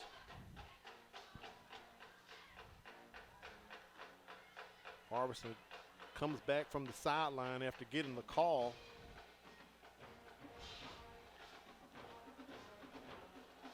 Places his mouthpiece back into his mouth. That's important to have that. Trip receivers to the top. Play action as they set up the screen for Williams. He's out there by himself. And he picks up the first down as Robertsdale is close to the 45 now. I would continue to do that. Find a way, whether it's a one-stop drop and a quick pass into the flat or him coming in some type of jet sweep motion. Find a way to get your playmakers the football. And every now and then sprinkle it in to your tight end or your other wide receiver in Boudreaux. But you have to have your best players with the football if you're Robertsdale. First down for the Bears, Aiden Valerie. Nice run from him, about 7 or 8. Most importantly, Corey, he steps out of bounds. That stops the clock for the Bears. It does, and again, Al, when you're putting a series of first downs together, what you're allowing your defense to do is rest. Even though Murphy has been explosive, 1 play on special teams, 1 bomb play that only took 11 seconds, you're still allowing your defense to go ahead and gain their composure and hopefully offensively cut into this 27-point deficit. Second down and 2, deuces a while. Let's give it to Glenn Williams. And he's tackled for a loss right at the 50-yard line. Al Whedon, Corley Bounty on the sidelines. Kimberly Dunn, you're watching a special edition of the MCPSS High School Football Game of the Week. We appreciate you joining us tonight as both of these teams are winless, looking for a win, Corey. One team looking to cash the paycheck, as Coach McKenzie said. Coach Stanford from Robertsdale saying his team has prepared well and gotten better as the season has progressed. They give it to Valerie. He cuts back toward the middle just outside the numbers, and he's got enough for the first down. That'll move the sticks. And that's what you, again, need to see. I like the versatility of these backs for Robertsdale, 2 and 6. When they plant that foot into the turf and go ahead and put it in drive, Al, they have a great change of direction and explosiveness going north and south. Trip receivers to the top. Harvison almost sacked by Demetrius Davis, but he's got a lot of room. Picks up the first down and still going. Did not go out of bounds. Murphy thought he stepped out, but he kept twinkle toes on the sidelines. Now, one of the things is what we call the kill shot in football was missed by the defensive end for the Murphy Panthers, Demetrius Davis. But if you're Murphy, you can't air tackle. Don't get caught looking at the scoreboard. Go ahead and be fundamentally sound. Break down and make that tackle. Golden Bears inside of the red zone, ball at the 15. They give it to Valerie, and he is met head on at the line. 2-yard gain by Aiden Valerie. 2nd and 8 coming up here for Robertsdale. Nice drive here for Robertsdale. Close to 3.5 to 4 minutes of possession here coming up as they're able to go ahead and put together some 5 first downs, I do believe, on this one drive, which is their best drive of the night. Down 27 points. They give up 41 on defense, so they've hit their average on both accounts tonight. Williams steps into the backfield, weaves his way near the 10-yard line. It's going to be 3rd down and about 5 coming up here for Robertsdale.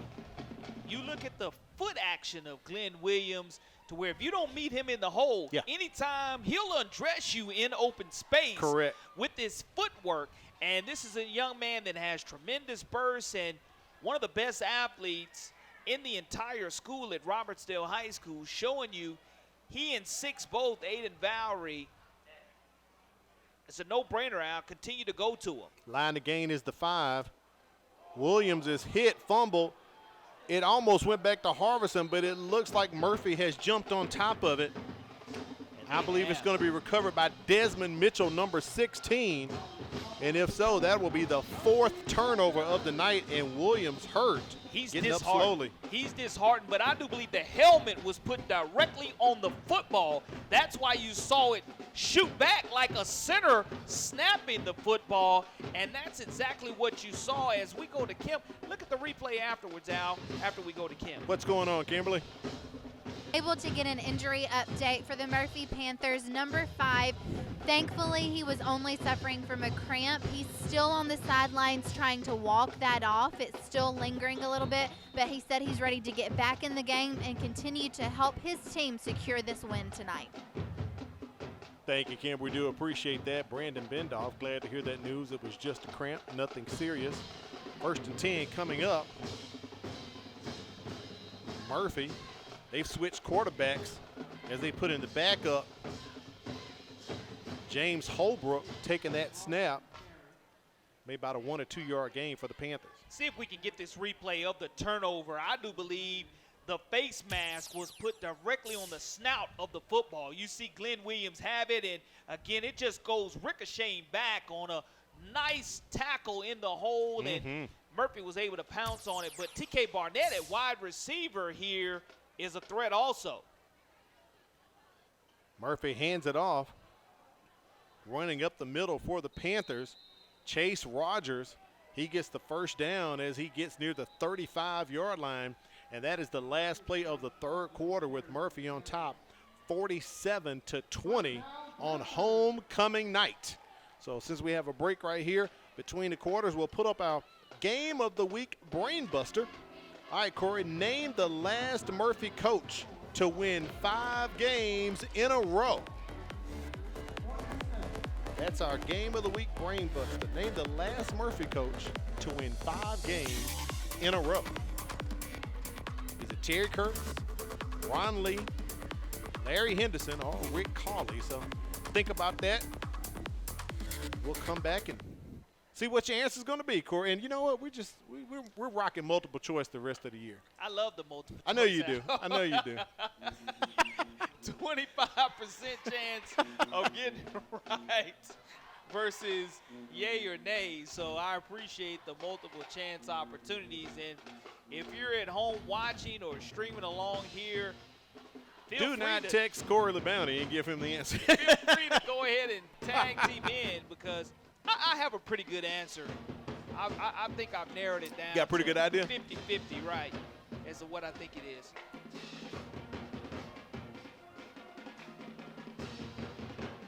Heading toward the fourth quarter, 12 minutes remaining here. Homecoming night.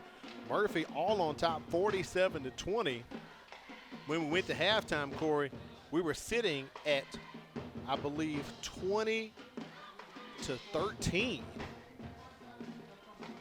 And things have just blown up since the third quarter. It's been an offensive explosion. It sure has. What you start to do is when you see Murphy looking at the scoreboard, they are not passing the type of licks besides that one that resulted in the turnover in the open field. And Robertsdale's just getting tired, and you're seeing them with a lot of arm tackle. But here it is. You keep an eye on James Holbrook looking for his former quarterback, TK Barnett, here. And we'll see if they're able to go ahead and keep it on the ground and take care of the football here, or whether they'll decide to throw it. False start against Murphy as captain of the Panthers, Malachi Howard, looks down the line and said, come on, bro, what you doing? Pushes him back 5 yards and put it at the 30-yard line. 1st and 15 coming up here for the Panthers.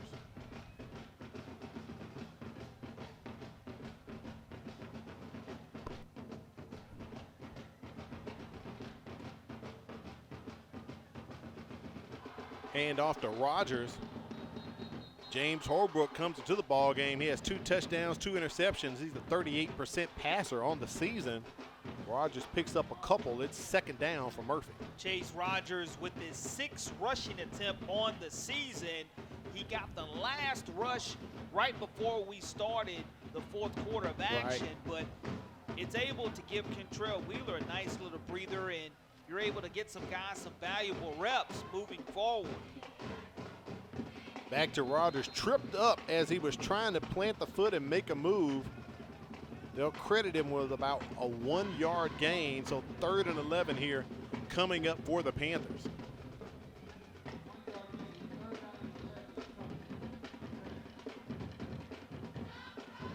And speaking of getting a rest, Corey, TK Barnett as well, getting him a much-deserved rest as well, as he is not on the field.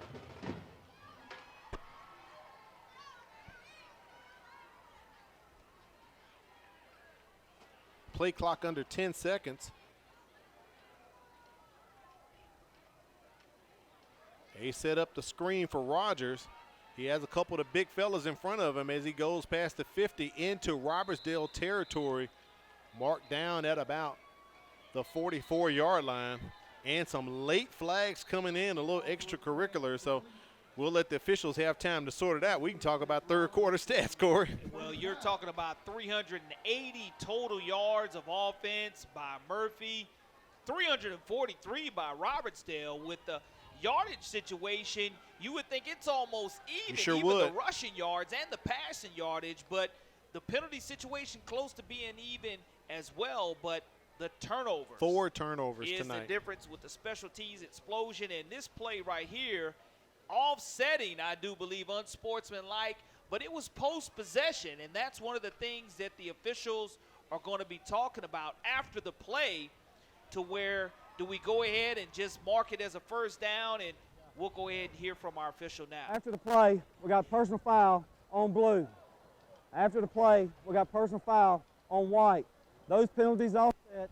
The end of the run is a first down. Yeah, Corey, I saw about 4 flags come out. So as they discuss it, it's all for naught. So first down, ball at the 44-yard line for Murphy. Well, you do see on the sidelines TK Barnett along with Jalen Edney both right around the 37-yard line talking to one another. So it's great to see these backups get an opportunity to get valuable reps as Murphy is continuing to be and bounce outside, Al. And keeping it on the ground with Chase Rogers. He reversed his field as he is near the first down marker.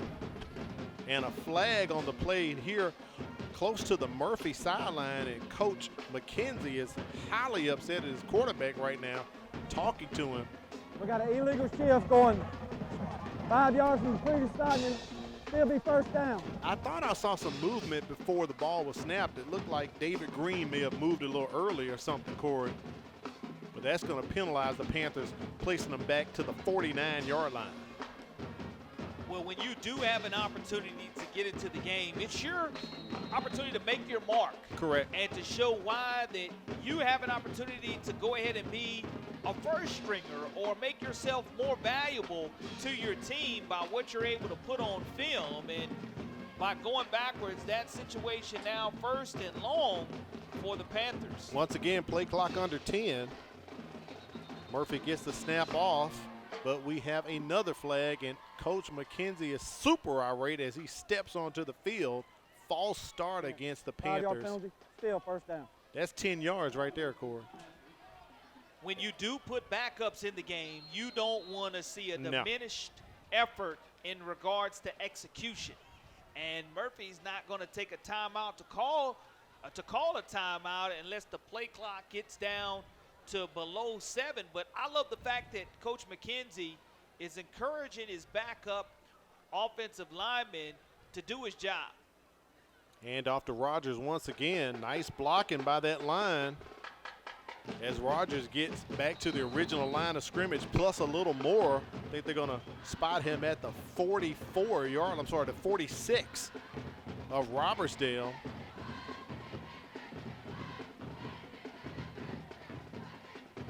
But that was ball over on down, so that was 4th down for the Panthers. As Coach McKenzie's going to stick with the backups right there. Well, let's see what he does on defense, Corey. We'll see if any new numbers and new names come out. Robert Hendricks, the cornerback for Robertsdale, makes a first down saving type tackle, because on 4th down, if he doesn't make that stop from his corner position, Murphy's definitely going to gain another fresh set of downs. T.K. Barnett heads back to his cornerback position. So it's 1st and 10 on the 41 for Robertsdale as they go with the hitch and go, and almost picked off by T.K. Barnett as he ran into his teammate, and he's a bit shook up as he is still down on the field. He's going to have the air knocked out of him as he ran into Kenny Riggins right there, his own teammate. Correct. And if Riggins does not hit TK, then it is a true interception, but he's down on the field right now. And as you look at the replay, Al, it's a nice pump fake, and the ball was thrown right where he didn't see TK coming and creeping, and I think he's going to have the air knocked out of him. All right, we got a break right here while they're taking a look at TK Barnett. Let's put up our Game of the Week brain buster question and reveal the answer, Corey. So name the last Murphy coach to win 5 games in a row. Well, I'm going to go with B or D, but Ron Lee, I think really, I think that's going to be my answer. I think it's Ron Lee. We'll get Miss Diane to hit the button and reveal the answer. And Corey LeBounty, it is the question again. Rick Carley, back in 2014, they won 5 in a row. MGM, Viger, Theodore, Daphne, and Davidson. And Corey, here's your +1. If you remember back in 2014, that was the first year the Alabama High School Athletic Association moved to 7 classifications as Murphy moved up to 7A football. And Rick Carley still coaching for the Davidson Warriors. Sure is. So I know that Ron Lee's still coaching for St. Luke. That's a good guess, Corey. When you start talking about B or D, both of them were instrumental in the most recent success of the Murphy Panthers program. Correct. Larry Henderson, again, being the former principal of the school, as well as winning a state championship for the Murphy Panthers, and we all know about the legendary career of Terry Curtis. Never winning a state championship, but bringing a lot of pride and wins to the school. And if he wins out, he'll become the state winning leader here if he wins out regular season with Terry Curtis over UMS Wright. So we shall see how the season unfolds. Right now it unfolds for Robertsdale. Big game right there by Aiden Valerie as they get near the 30-yard line of Murphy. 8 state championships for Terry Curtis. And you mentioned when you do have some opportunities for Robertsdale to take advantage of the substitutions that are being made with 4:30 almost remaining here in the fourth quarter of action. Robertsdale wants to hit that golden zone, which equates to 6 points. Harvison back to throw, trying to connect with his receiver, Braden Davis. Davis caught one earlier tonight. Pass incomplete.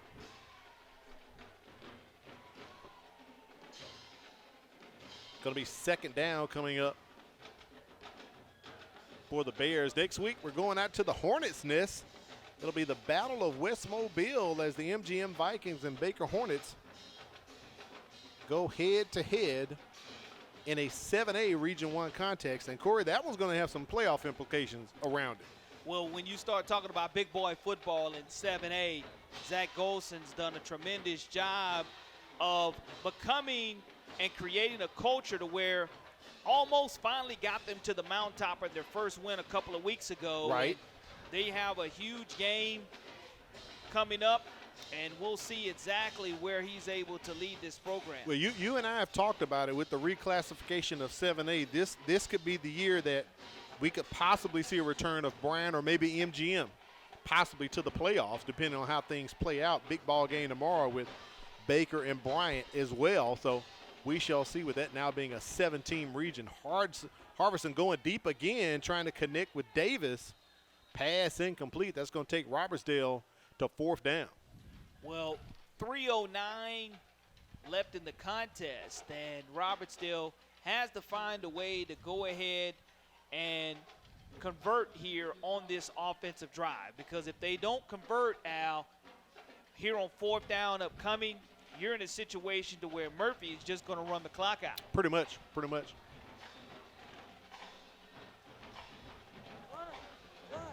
Taking a look down at the sideline, TK Barnett under the tent. They are still tending to him.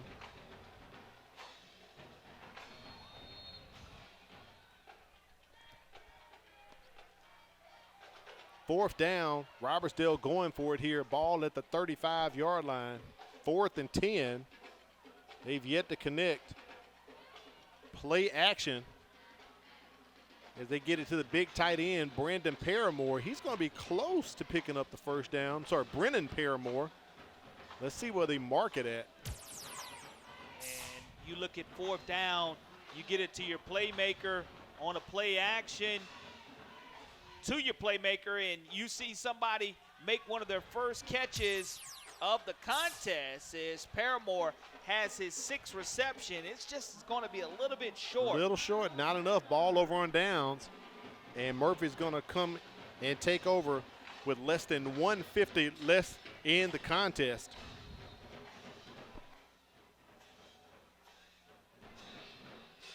We'll be putting up our Career Tech Education Player of the Ball game here momentarily.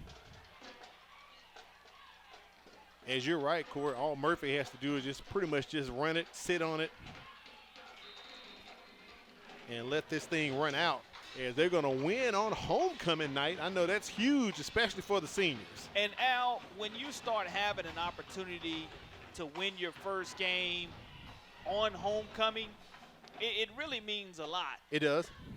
Because, again, Coach McKenzie taking this job when he did in July and having to wait this long to taste victory, it's going to be even sweeter being the fact that it is for homecoming.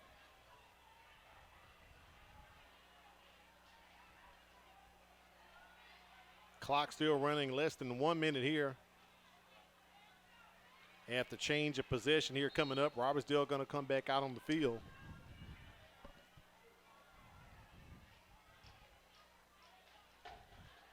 Bringing out Henry Harvison. Clock continues to run.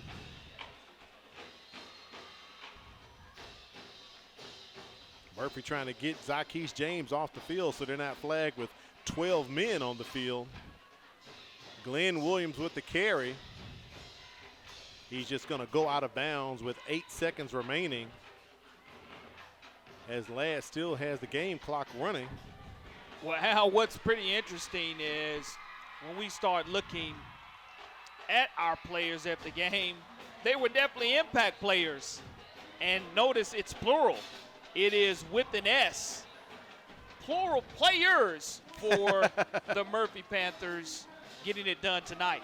And they get it done. Murphy wins 47-20 on homecoming night. Quite a very, very good win for the Panthers and their first win of the season, Corey.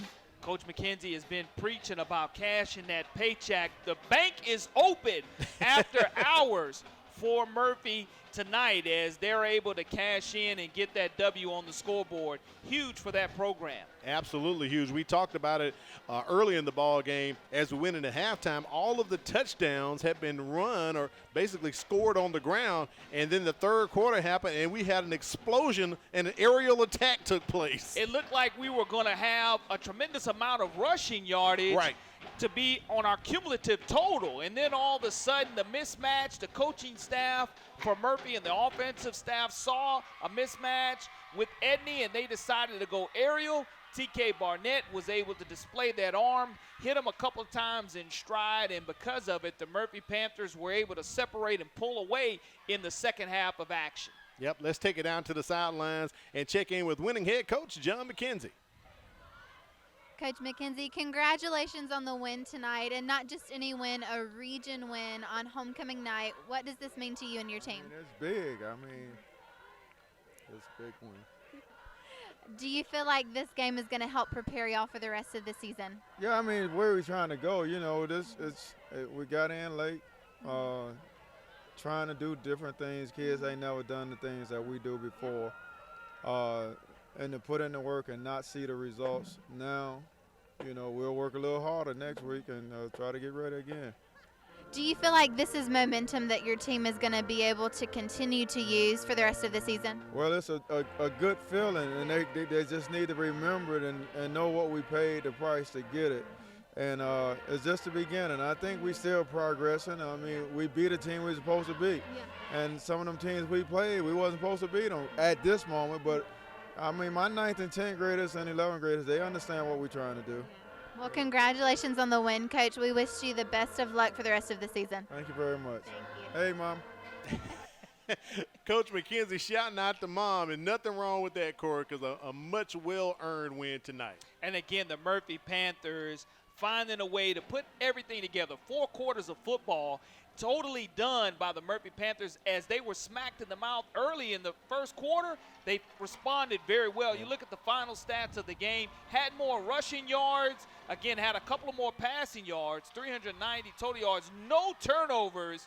They're able to clean up the penalty situation. No turnovers. And that is the difference in the contest, that in special teams, and being able to ultimately cash that paycheck for homecoming. And that's how you can have dual Career Tech Education players of the game with TK Barnett and Jalen Edney. Boy, we had a good time tonight. Murphy gets the win, 47-20. Next week, it's the Battle of West Mobile. We're moving to Friday night as MGM comes to take on Baker. Plus, our statisticians, China Powell and Matt Moore, they're going to have the Battle of the Middle Schools next Thursday with Pillins and Scarborough. So we're going to have a lot of smack to talk next Friday night, Corey. No, I'm looking forward to that, and it's going to be a great time for them on the sideline. Smack Talk will give you the winners next Friday night. We sure will. Thanks for joining us, Squirrely Bounty. Kimberly Dunn, I'm Al Wheaton. Have yourself a great weekend.